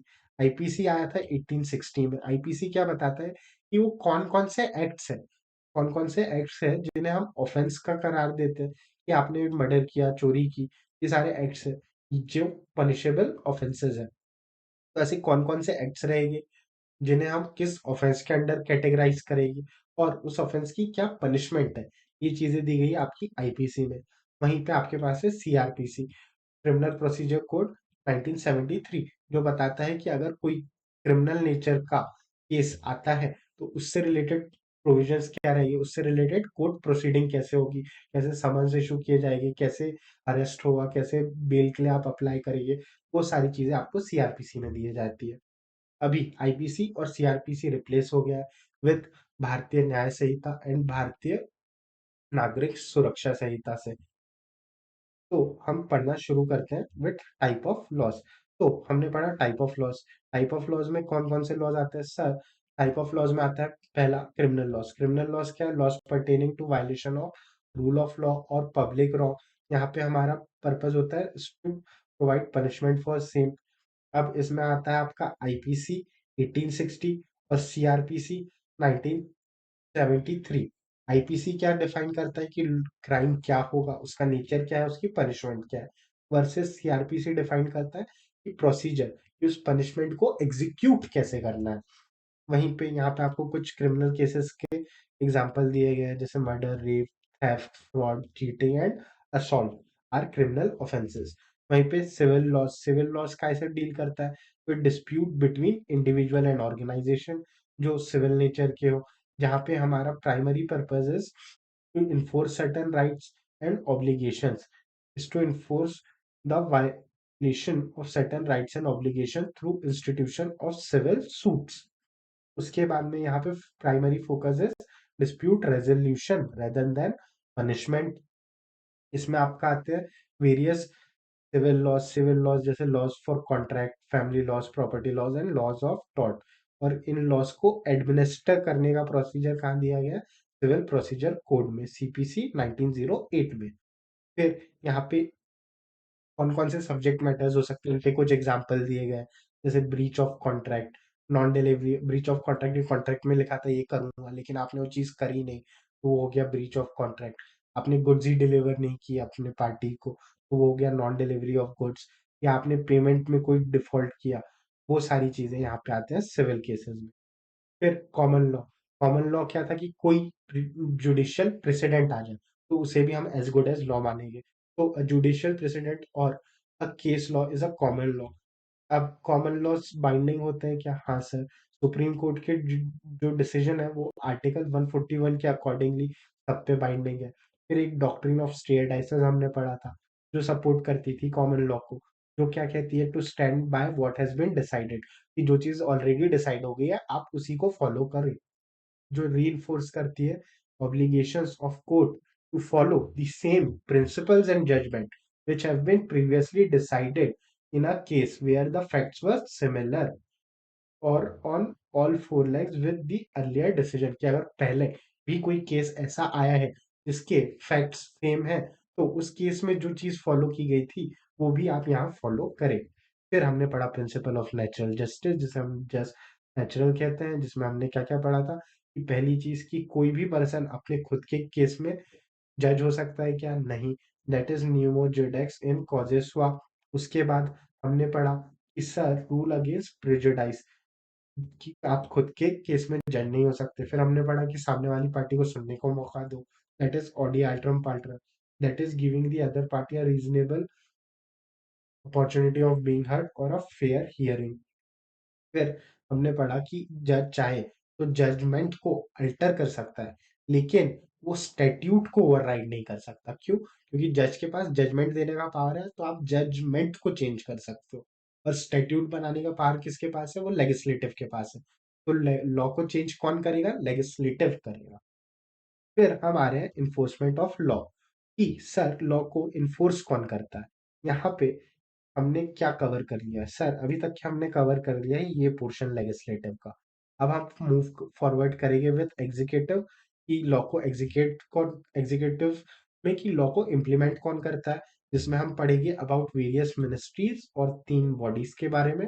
And then finally will conclude with interpretation of law, यहाँ पे हम हायरार्की ऑफ कोर्ट्स को समझेंगे। तो आइए शुरू करते हैं with enforcement of laws. Okay, so हम देख रहे थे enforcement of laws in India. तो इंडिया में लॉ कौन बनाता है सर? एट सेंट्रल लेवल पे हम बात करते हैं लॉस के एडमिनिस्ट्रेशन की। तो जो सेंट्रल लेवल पे लॉ बना रहे हैं, लॉ को इन्फोर्स करने का काम है, वो है एग्जीक्यूटिव के पास। एग्जीक्यूटिव में कौन आता है? एग्जीक्यूटिव में आता है आपके प्राइम मिनिस्टर और उनका कैबिनेट ऑफ मिनिस्टर्स। कि जो प्राइम मिनिस्टर है, वो आते हैं एग्जीक्यूटिव में, और उनका जो कैबिनेट ऑफ मिनिस्टर है, जो उनके अलग-अलग मिनिस्टर्स हैं, अलग-अलग डिपार्टमेंट्स के लिए, वो आते हैं आपके एग्जीक्यूटिव में। अब इनका काम होता है एडमिनिस्टर करना इन लॉस को, इन्हें इन्फोर्स कराना, इन्हें इम्प्लीमेंट कराना। तो इसी के लिए गवर्नमेंट क्या करती है, based on powers and functions, कि पावर्स और फंक्शंस जिन जिन चीजों से related powers and function same है, उन्हें क्लब करके एक डिपार्टमेंट बना देती है। इसी डिपार्टमेंट को हम नाम देते हैं मिनिस्ट्री का। अब हर मिनिस्ट्री को हेड करता है एक मिनिस्टर। एक मिनिस्टर, ये क्या हुआ? ये just, this is some sort of glitch, just give me a minute. कहाँ गया ये भाई?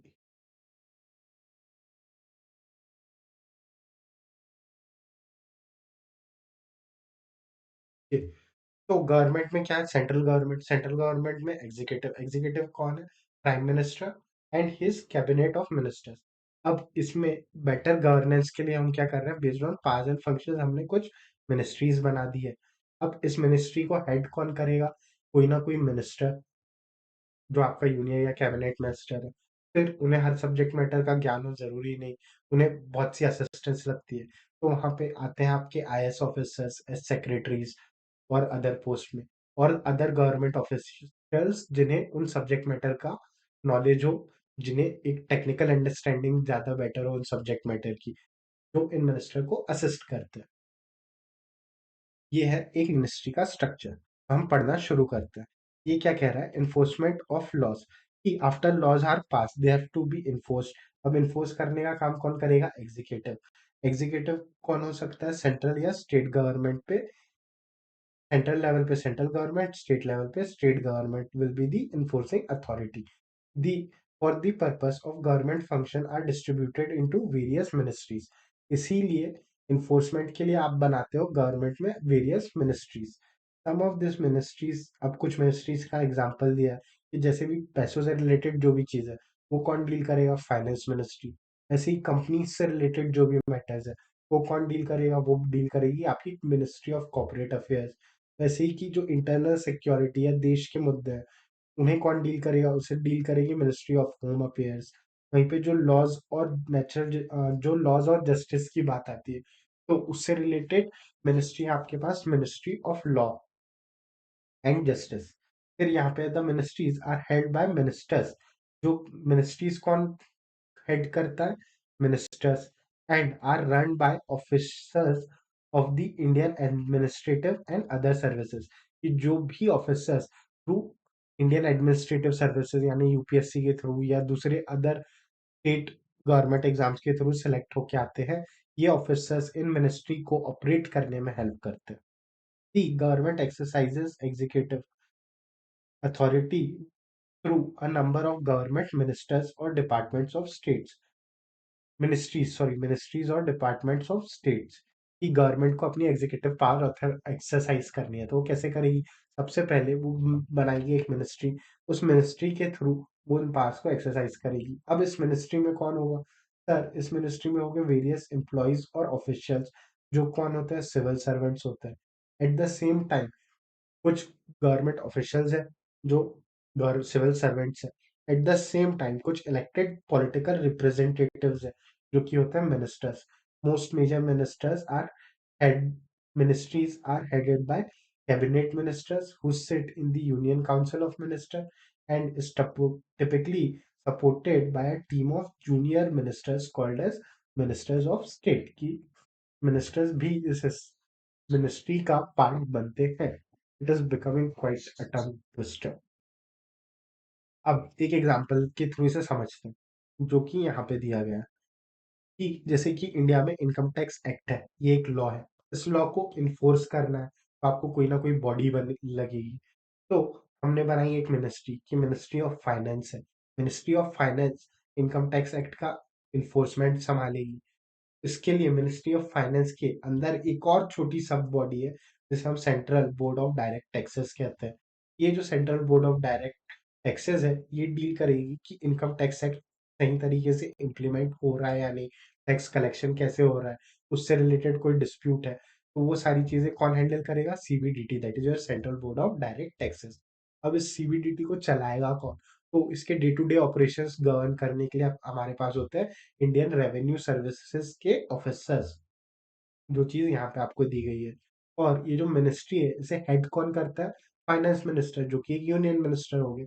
इन present case Sitharaman ji, Nirmala Sitharaman ji, who is the finance minister, is heading the ministry of finance, जिसके अंदर आता है सीबीडीटी, जो चलाता है, जिसे चलाते हैं, जिसमें काम करते हैं आईआरएस के ऑफिसर्स। और इसका पूरा पर्पस क्या है?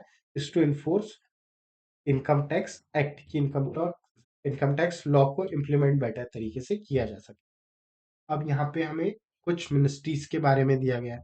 जैसे कि पहली चीज जो है मिनिस्ट्री ऑफ फाइनेंस। तो फाइनेंस मिनिस्ट्री का काम क्या होता है? देखिए, गवर्नमेंट है, गवर्नमेंट के पास इनकम आती है इन the form of taxes, through various taxes, और वही पैसा गवर्नमेंट आगे स्पेंड कर देती है on various public welfare schemes. तो किस चीज पे कितना टैक्स लगाना है, और किस एक्टिविटी पे टैक्स लगाना है, किस एक्टिविटी पे टैक्स लगाना है, और किस रेट से टैक्स लगाना है, वो चीज, और कितना खर्चा करना है, how much to spend and on what to spend, ये चीजें गवर्नमेंट लाती है अपने बजट के थ्रू, जिसे हम नाम देते हैं एज फिस्कल पॉलिसी का। तो वही चीज आपको यहाँ पे दी गई है कि द मिनिस्ट्री ऑफ फाइनेंस, जिसे हम क्या कहते हैं, वित्त मंत्रालय, is the ministry of government of India, जो कैसे डील करती है विद इकोनॉमी ऑफ इंडिया। ये बात करती है in particularly with taxation, financial regulations, financial institutions, capital markets, state finance और यूनियन बजट की। अब यहाँ पे इम्पोर्टेंट फंक्शन क्या है इस मिनिस्ट्री का? यूनियन बजट देना। बजट में वो किस चीज की बातें करती है? कि हर साल के बजट में जो मोस्ट इम्पोर्टेंट कंपोनेंट होता है वो क्या होता है? रेट ऑफ टैक्सेस, कि किस रेट से टैक्सेस कलेक्ट किए जाएंगे, और बजट एलोकेशन, कि वो पैसा कहाँ कहाँ खर्च होगा। अब मिनिस्ट्री ऑफ फाइनेंस के बारे में यहाँ पे कुछ डिटेल्स दी गई है कि क्या ministry of finance is the apex controlling authority. अब मिनिस्ट्री ऑफ फाइनेंस के अंडर चार सर्विसेज आती है। कौन कौन सी चार प्राइमरी सर्विसेज आती है? इंडियन रेवेन्यू सर्विसेज, की जो टैक्स कलेक्शन के बारे में बात करता है। दूसरा है कि Indian audit and account services, की गवर्नमेंट खुद भी मल्टीपल बिजनेसेस रन करती है, तो गवर्नमेंट के खुद के अकाउंट्स कैसे मेंटेन हो, या ये जो गवर्नमेंट कंपनीज ओन करती है, पीएसयूज को ऑपरेट करते हैं, उनके अकाउंट्स कैसे मेंटेन हो, और उन अकाउंट्स की चेकिंग कि वो अकाउंट सही तरीके से बने हैं या नहीं, उसी चीज को हम कहते हैं ऑडिट करना। तो उन अकाउंट्स का ऑडिट भी कैसे हो, वो चीज कहाँ कवर होती है? Indian accounts and audit service में। फिर इंडियन इकोनॉमिक सर्विसेज, जो इंडिया की इकोनॉमी से रिलेटेड पॉलिसीज बनाने में, डेटा कलेक्ट करने में हेल्प करती है, that is Indian economic services.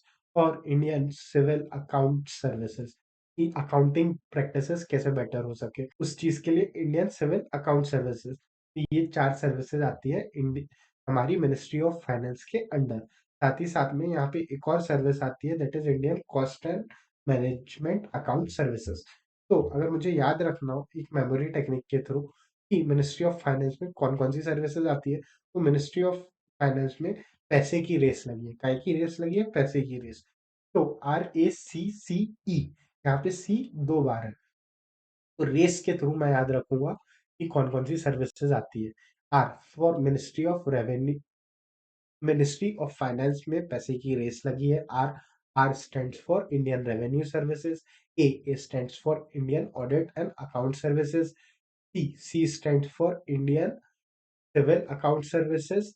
At the same time, C also stands for Indian Cost and Management Account Services, and E stands for Indian Economic Services. अब यहाँ पे कुछ डिपार्टमेंट दिए गए हैं कि मिनिस्ट्री ऑफ फाइनेंस के अंडर कुछ डिपार्टमेंट्स आते हैं कि कौन कौन से? डिपार्टमेंट ऑफ इकोनॉमिक अफेयर्स, कि इंडिया की इकोनॉमिक स्थिति क्या है, बिजनेसेस को कैसे ज्यादा फैसिलिटेट किया जा सके टू ग्रो, वो चीज यहाँ पे आती है। डिपार्टमेंट ऑफ एक्सपेंडिचर, गवर्नमेंट कहाँ कहाँ खर्चा कर रही है, कितना खर्चा कर रही है। डिपार्टमेंट ऑफ रेवेन्यू, जो देखता है कि गवर्नमेंट कितने टैक्सेस कलेक्ट कर पा रही है, जिसका हमने एक एग्जाम्पल देखा था, सीबीडीटी। फिर department of financial services, department of financial services की गवर्नमेंट को वेरियस अदर फाइनेंशियल इंस्टीट्यूशंस को ऑपरेट करना है कंट्री में, और सारे फाइनेंशियल ट्रांजैक्शन स्मूथली हो या नहीं, उसके लिए एक डिपार्टमेंट है हमारे पास department of investment and public asset management है, कि गवर्नमेंट खुद भी कुछ पीएसयूज को, कुछ पब्लिक एसेट्स को ओन और मैनेज करती है। उसके लिए हमारे पास डिपार्टमेंट ऑफ पब्लिक एंटरप्राइजेस भी है। फिर अगला आ रहा है मिनिस्ट्री ऑफ कॉर्पोरेट अफेयर्स। तो मिनिस्ट्री ऑफ कॉर्पोरेट अफेयर्स क्या है sir? Ministry of corporate affairs एक मिनिस्ट्री है जो गवर्न करती है इंडिया में बिजनेसेस को, स्पेशली उन बिजनेसेस को जो कंट्रोल किए जा रहे हैं in the form of companies. तो ministry of corporate affair is an ministry of Indian government. It is primarily concern with administration of companies act, की किससे डील करता है? कंपनीज एक्ट से, कंपनीज एक्ट 2013 और कंपनीज एक्ट 1956 से। ये LLP act 2008 की गवर्नेंस की भी बातें करता है। साथ ही साथ ये income insolvency and bankruptcy code 2016 के भी इम्प्लीमेंटेशन को देखता है। तो हम पढ़ रहे हैं क्या? मिनिस्ट्री ऑफ कॉर्पोरेट अफेयर्स, जो बना था इन द ईयर 2004, जो डील करता है with primarily companies act, LLP act and IBC के साथ। इसकी मेन रिस्पॉन्सिबिलिटी क्या है? Is to regulate the Indian enterprise and industrial and service sector के, सर इंडस्ट्री और सर्विस सेक्टर से डील कर रहा है। The ministry is mostly run by civil servants of ICLS cadre. इस मिनिस्ट्री को चलाते हैं civil servants. These officers are elected through civil services examinations such as UPSC के जो ऑफिसर्स हैं, ये यूपीएससी के थ्रू आते हैं। एंड द हाईएस्ट पोस्ट, ये जो ऑफिसर्स हैं इनके लिए जो हाईएस्ट पोस्ट है, वो पोस्ट कौन सी है? वो पोस्ट है director general of corporate affairs की, that is DGCOA. is the first is fixed at apex scale for the ICLS। कि सर ये जो इंडियन सिविल सर्विसेज के ऑफिसर्स हैं उनके लिए हाईएस्ट पोस्ट है of director general of corporate affair की। अब सर ये मिनिस्ट्री ऑफ कॉर्पोरेट अफेयर्स की क्या कहानी थी कि इंडिया में मिनिस्ट्री ऑफ कॉर्पोरेट अफेयर 2004 के पहले नहीं था। ये जो मिनिस्ट्री थी ये रेगुलेट तो एज सच कर रही है कंपनीज एक्ट को, लेकिन ये पहले अलग अलग मिनिस्ट्रीज के अंडर आता था। कभी ये मिनिस्ट्री ऑफ फाइनेंस के पास चले जाता था, कभी मिनिस्ट्री ऑफ लॉ के पास, कभी मिनिस्ट्री ऑफ, अलग अलग मिनिस्ट्रीज में चलता था। फिर 2004 में हमारी गवर्नमेंट ने डिसाइड किया कि हम एक मिनिस्ट्री ऑफ कॉर्पोरेट अफेयर्स लाएंगे जो प्राइमरीली कंपनीज एक्ट, आईबीसी और एलएलपी से डील करेगा, और इसकी एक सेपरेट मिनिस्ट्री होगी, जो चीज हमें अभी देखने को मिल रही है।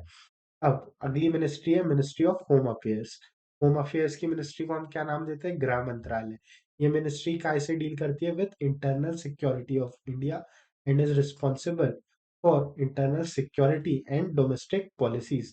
ये इंटीरियर मिनिस्ट्री ऑफ इंडिया है ये। इसे हेड कौन करते हैं? Union minister. ये डिपार्टमेंट ऑफ होम अफेयर्स। अब इसके अंडर कौन कौन से डिपार्टमेंट्स आते हैं? डिपार्टमेंट ऑफ बॉर्डर मैनेजमेंट, की इंडिया की बॉर्डर्स कैसे मैनेज की जाए। डिपार्टमेंट ऑफ इंटरनल सिक्योरिटी, कि भारत के अंदर की सिक्योरिटी से रिलेटेड चीजें देखी जाए। डिपार्टमेंट ऑफ स्टेट्स, की अलग अलग स्टेट्स के लिए अपने डिपार्टमेंट्स हो।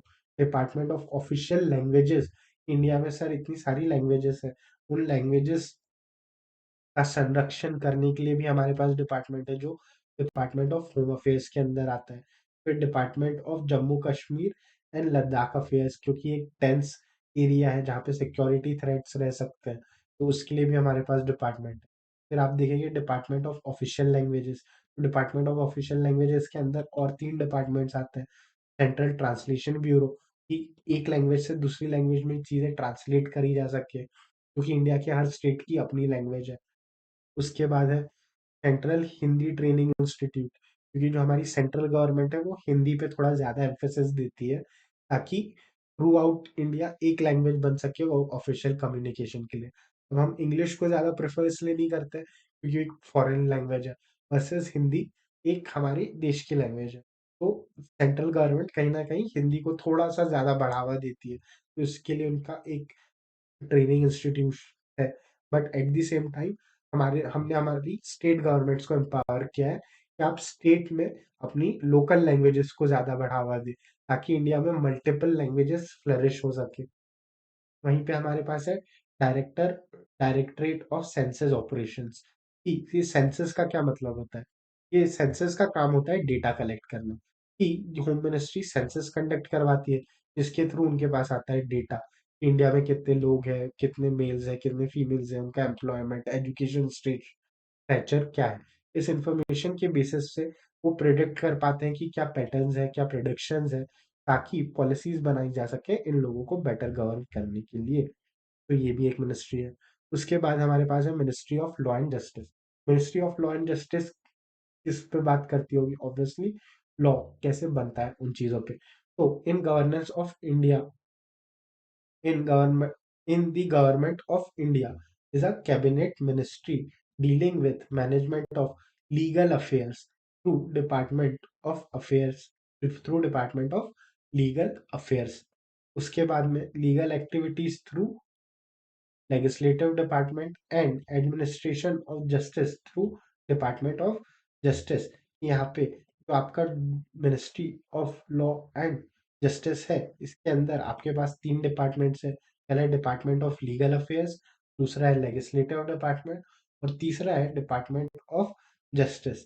और ये किस किस से डील करते हैं? तो आपका डिपार्टमेंट ऑफ लीगल अफेयर है, लीगल अफेयर्स से रिलेटेड सारे मैटर किसके पास जाते हैं? ये जाते हैं डिपार्टमेंट ऑफ लीगल अफेयर्स के पास। लेजिस्लेटिव एक्टिविटीज, लॉ बनाने से रिलेटेड कोई एक्टिविटी हो जाती है लेजिस्लेटिव डिपार्टमेंट के पास। और एडमिनिस्ट्रेशन ऑफ जस्टिस से रिलेटेड कोई एक्टिविटी है तो वो जाती है डिपार्टमेंट ऑफ जस्टिस के पास। डिपार्टमेंट ऑफ जस्टिस के पास ये department of legislative affair is concern with advising of the various ministers of central government. कि ये जो डिपार्टमेंट ऑफ लीगल अफेयर है ये एडवाइस करता है various ministers of central government को। वहीं पे जो लेजिस्लेटिव डिपार्टमेंट है वो कंसर्न है with drafting of principal legislation for the central government.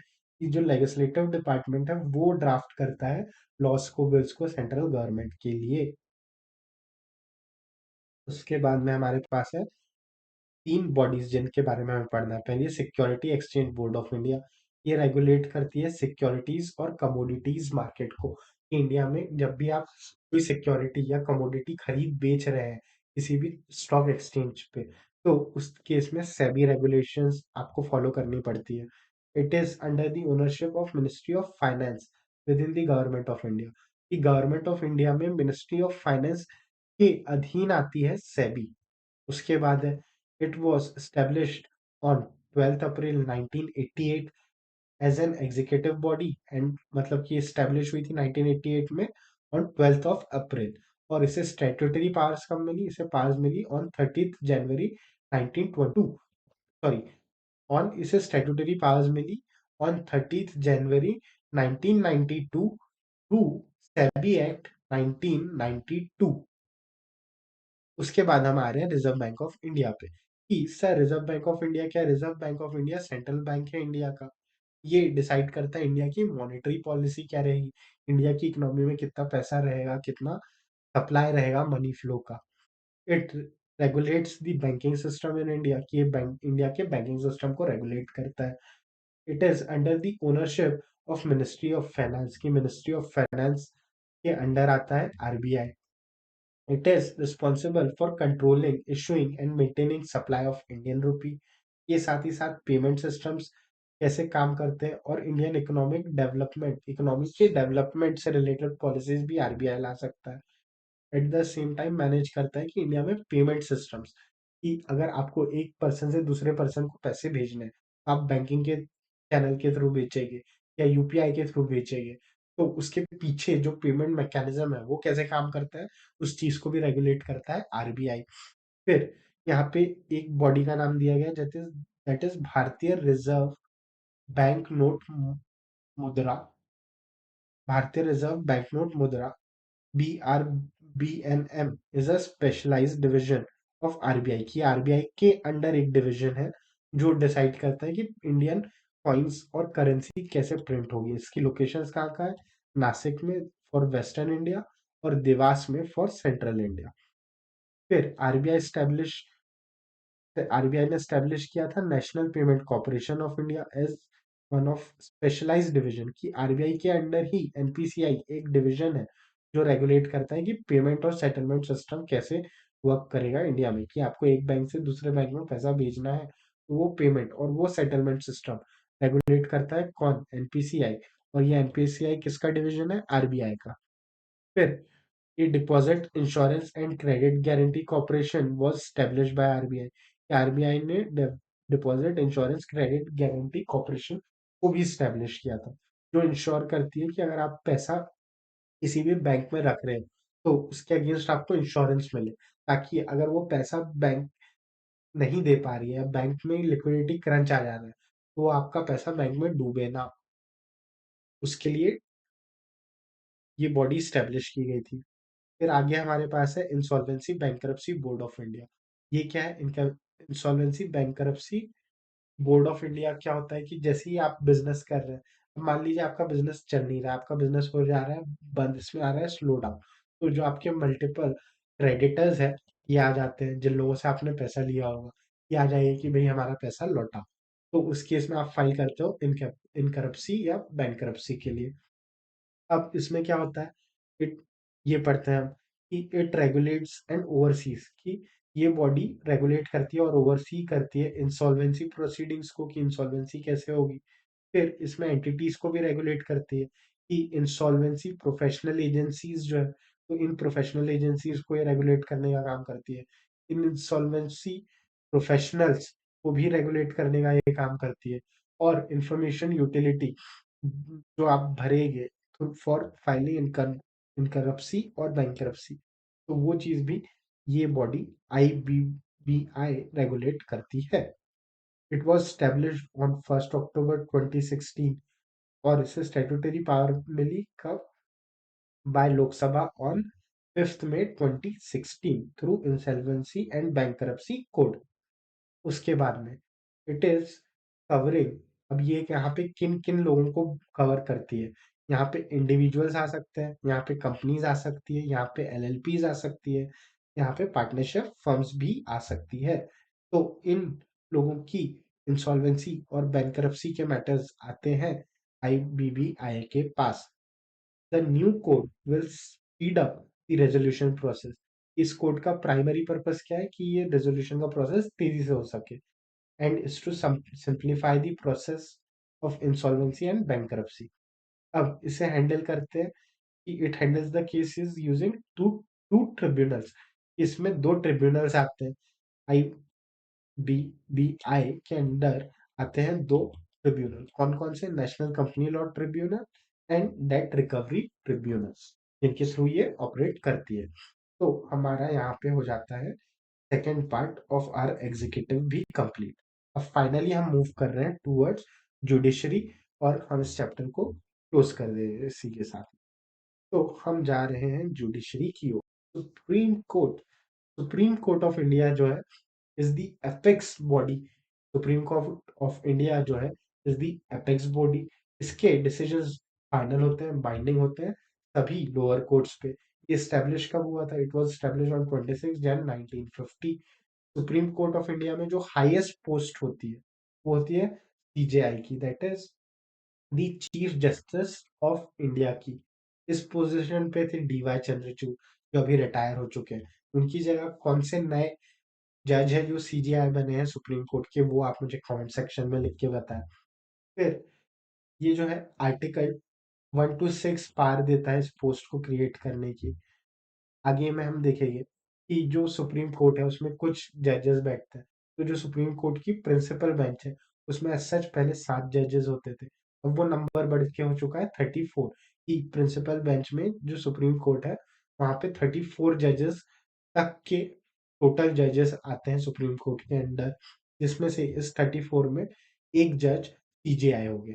मतलब कि आप कह सकते हैं कि ये जो 34 है, दिस इज 33 जजेस प्लस वन जज who is at the post of CGI. तो हम पढ़ना शुरू करते हैं। हम पढ़ रहे हैं कि the structure of judicial system in India. Judicial system of India में कि कोई भी डिस्प्यूट हो जाए अगर सिटीजन्स के बीच में, या सिटीजन्स और गवर्नमेंट के बीच में, या गवर्नमेंट्स के बीच में, तो हम जाते हैं किसके पास, जुडिशरी के पास। जुडिशरी का फंक्शन क्या है, पहला है कि लॉस को कैसे इंटरप्रिटेट करना है वो चीज बताना। दूसरा, उस लॉ से कोई डिस्प्यूट हो रहा है तो उस डिस्प्यूट को रिजॉल्व करना, पार्टीज के बीच के डिस्प्यूट को, और प्रमोट करना fairness amongst the citizens of the land, जो हम पहले डिस्कस कर चुके हैं। फिर hierarchy of court. Hierarchy of court में क्या आता है, सबसे टॉप कोर्ट होता है सुप्रीम कोर्ट ऑफ इंडिया, जिसके डिसीजंस फॉलो करते हैं हाई कोर्ट्स और district courts.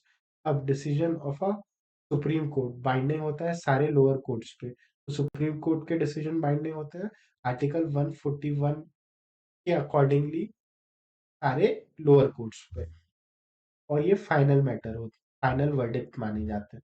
Versus high court के डिसीजंस एक दूसरे पे बाइंडिंग नहीं होते, कि अगर एक हाई कोर्ट है वो कोई डिसीजन देता है तो ऐसा जरूरी नहीं है कि दूसरा हाई कोर्ट उसे वर्ड बाय वर्ड फॉलो करे। ये दूसरा हाई कोर्ट अपना खुद का डिसीजन दे सकता है, इसमें डिफरेंस ऑफ ओपिनियन हो सकता है।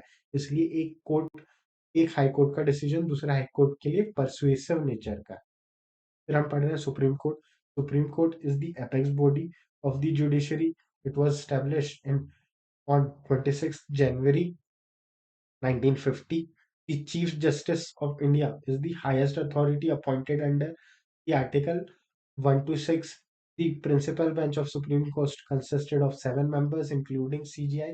Presently, this number has been increased to 34, और इस 34 में CGI included है, due to rising number of cases and workload. और अगर आपको एक इंडिविजुअल को रिलीफ लेना है थ्रू सुप्रीम कोर्ट तो आप क्या फाइल करोगे, writ petition under article 32। Okay, तो हम बात कर रहे थे सुप्रीम कोर्ट ऑफ इंडिया की। Supreme court of India is the apex body.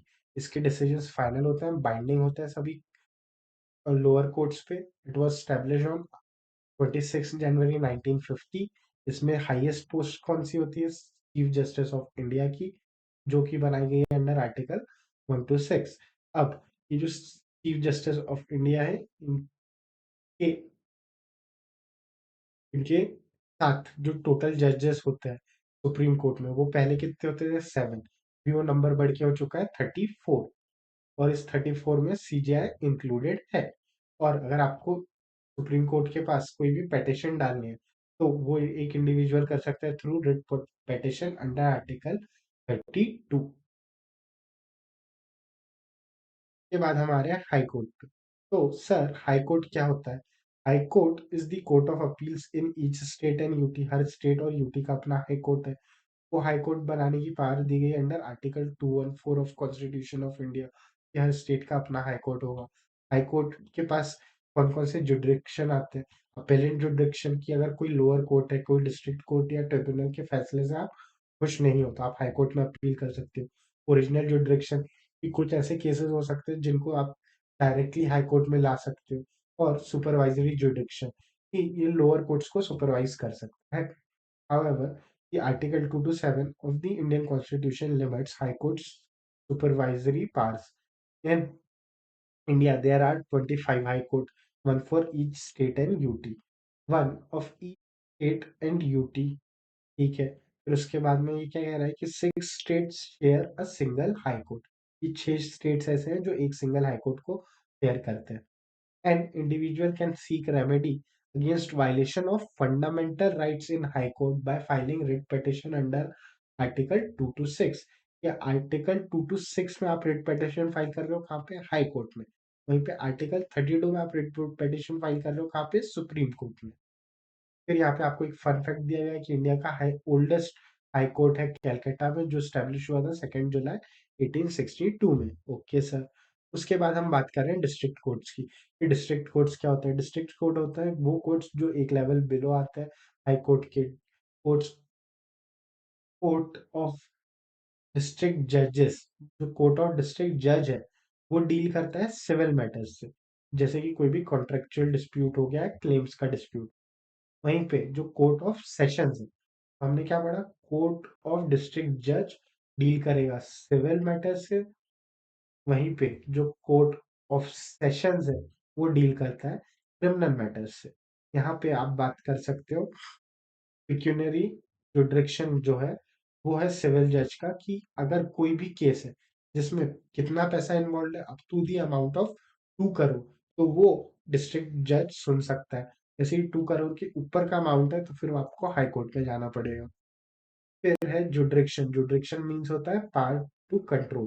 तो कोर्ट का जुडिक्शन मिलता है बेस्ड ऑन, जुडिक्शन किस चीज पे बेस्ड है, based on the area covered by them, कि वो कितना एरिया कवर कर रहा है, and in the cases based on local limits within which the parties reside और property of dispute is situated, कि किसी डिस्ट्रिक्ट कोर्ट का जुडिक्शन कितना होगा, वो होगा on the basis of area covered, कि कितना एरिया कवर किया गया है बाय लॉ, और कि किस जगह पे या तो वो डिस्प्यूट हुआ है या उस वो पार्टीज रह रही है, या उस डिस्प्यूट में जो एसेट इन्वॉल्व है वो प्रॉपर्टी सिचुएटेड है उस एरिया में। उस बेसिस पे ये डिसाइड होगा कि वो केस किस डिस्ट्रिक्ट कोर्ट के जुडिक्शन में आता है। एंड फाइनली मेट्रोपोलिस कोर्ट्स कहाँ होते हैं, सिटीज में होते हैं। ये बनाए जाते हैं on consultation with high court. यहाँ पे कंडीशन क्या है कि पॉपुलेशन होनी चाहिए आपकी 10 लाख या उससे ज्यादा। अब यहाँ पे जो जज होता है उनकी स्टेचर क्या होगा वो बता देते हैं, कि जो चीफ मेट्रोपॉलिटन मैजिस्ट्रेट है उनकी पावर्स होगी same as chief judicial magistrate. ये जो है पोस्ट है, कि अगर कोई मेट्रोपॉलिटन कोर्ट है, वहाँ के जो चीफ मेट्रोपॉलिटन मैजिस्ट्रेट है, वहाँ के जो चीफ मेट्रोपॉलिटन जज है, उनकी पावर्स सेम होगी that of chief judicial magistrate की। और जो मेट्रोपॉलिटन मैजिस्ट्रेट है as the power same as the court of magistrate of first class. और यहीं पे हमारा चैप्टर खत्म होता है। तो इस चैप्टर में हमने बेसिकली देखा कि लॉ क्या है। Law is a set of obligation and duty by government created for the purpose of social welfare and to provide justice to society. फिर हमने देखा कि लॉ की कुछ ओल्डर सोर्सेस क्या थे। फिर हमने देखा कि सर लॉ के सोर्सेस क्या है, कि लॉ कहाँ कहाँ से ओरिजिनेट होता है, natural principal of natural justice से। कॉमन लॉ क्या होता है, हमने देखा सिविल लॉस क्या होते हैं, क्रिमिनल लॉस क्या होते हैं। ये सारी चीजें हमने देखी अंडर टाइप्स ऑफ लॉस। फिर हमने देखा प्रोसीजर फॉर मेकिंग लॉ, कैसे एक ड्राफ्ट बिल एक्ट बनता है, वो पूरा प्रोसीजर हमने समझा। और उसके साथ ही साथ में हमने देखा कि इंडिया में लॉ बनाने का पावर कॉन्स्टिट्यूशन ऑफ इंडिया देता है, और इस पावर को वो सेग्रीगेट करता है between legislative, executive and judiciary bodies, और कैसे ये बॉडीज फंक्शन करती है ताकि इंडिया में लॉ का प्रॉपर इम्प्लीमेंटेशन हो सके। तो आई होप ये लेक्चर आपको थोड़ा इन्फॉर्मेटिव लगा होगा, और अगर आपको ये लेक्चर पसंद आया है तो इसे अपने दोस्तों के साथ शेयर करें, इस वीडियो को लाइक करें, और you can feel free to subscribe to this channel अगर ये इस चैनल का कंटेंट आपको पसंद आता है तो। Thank you.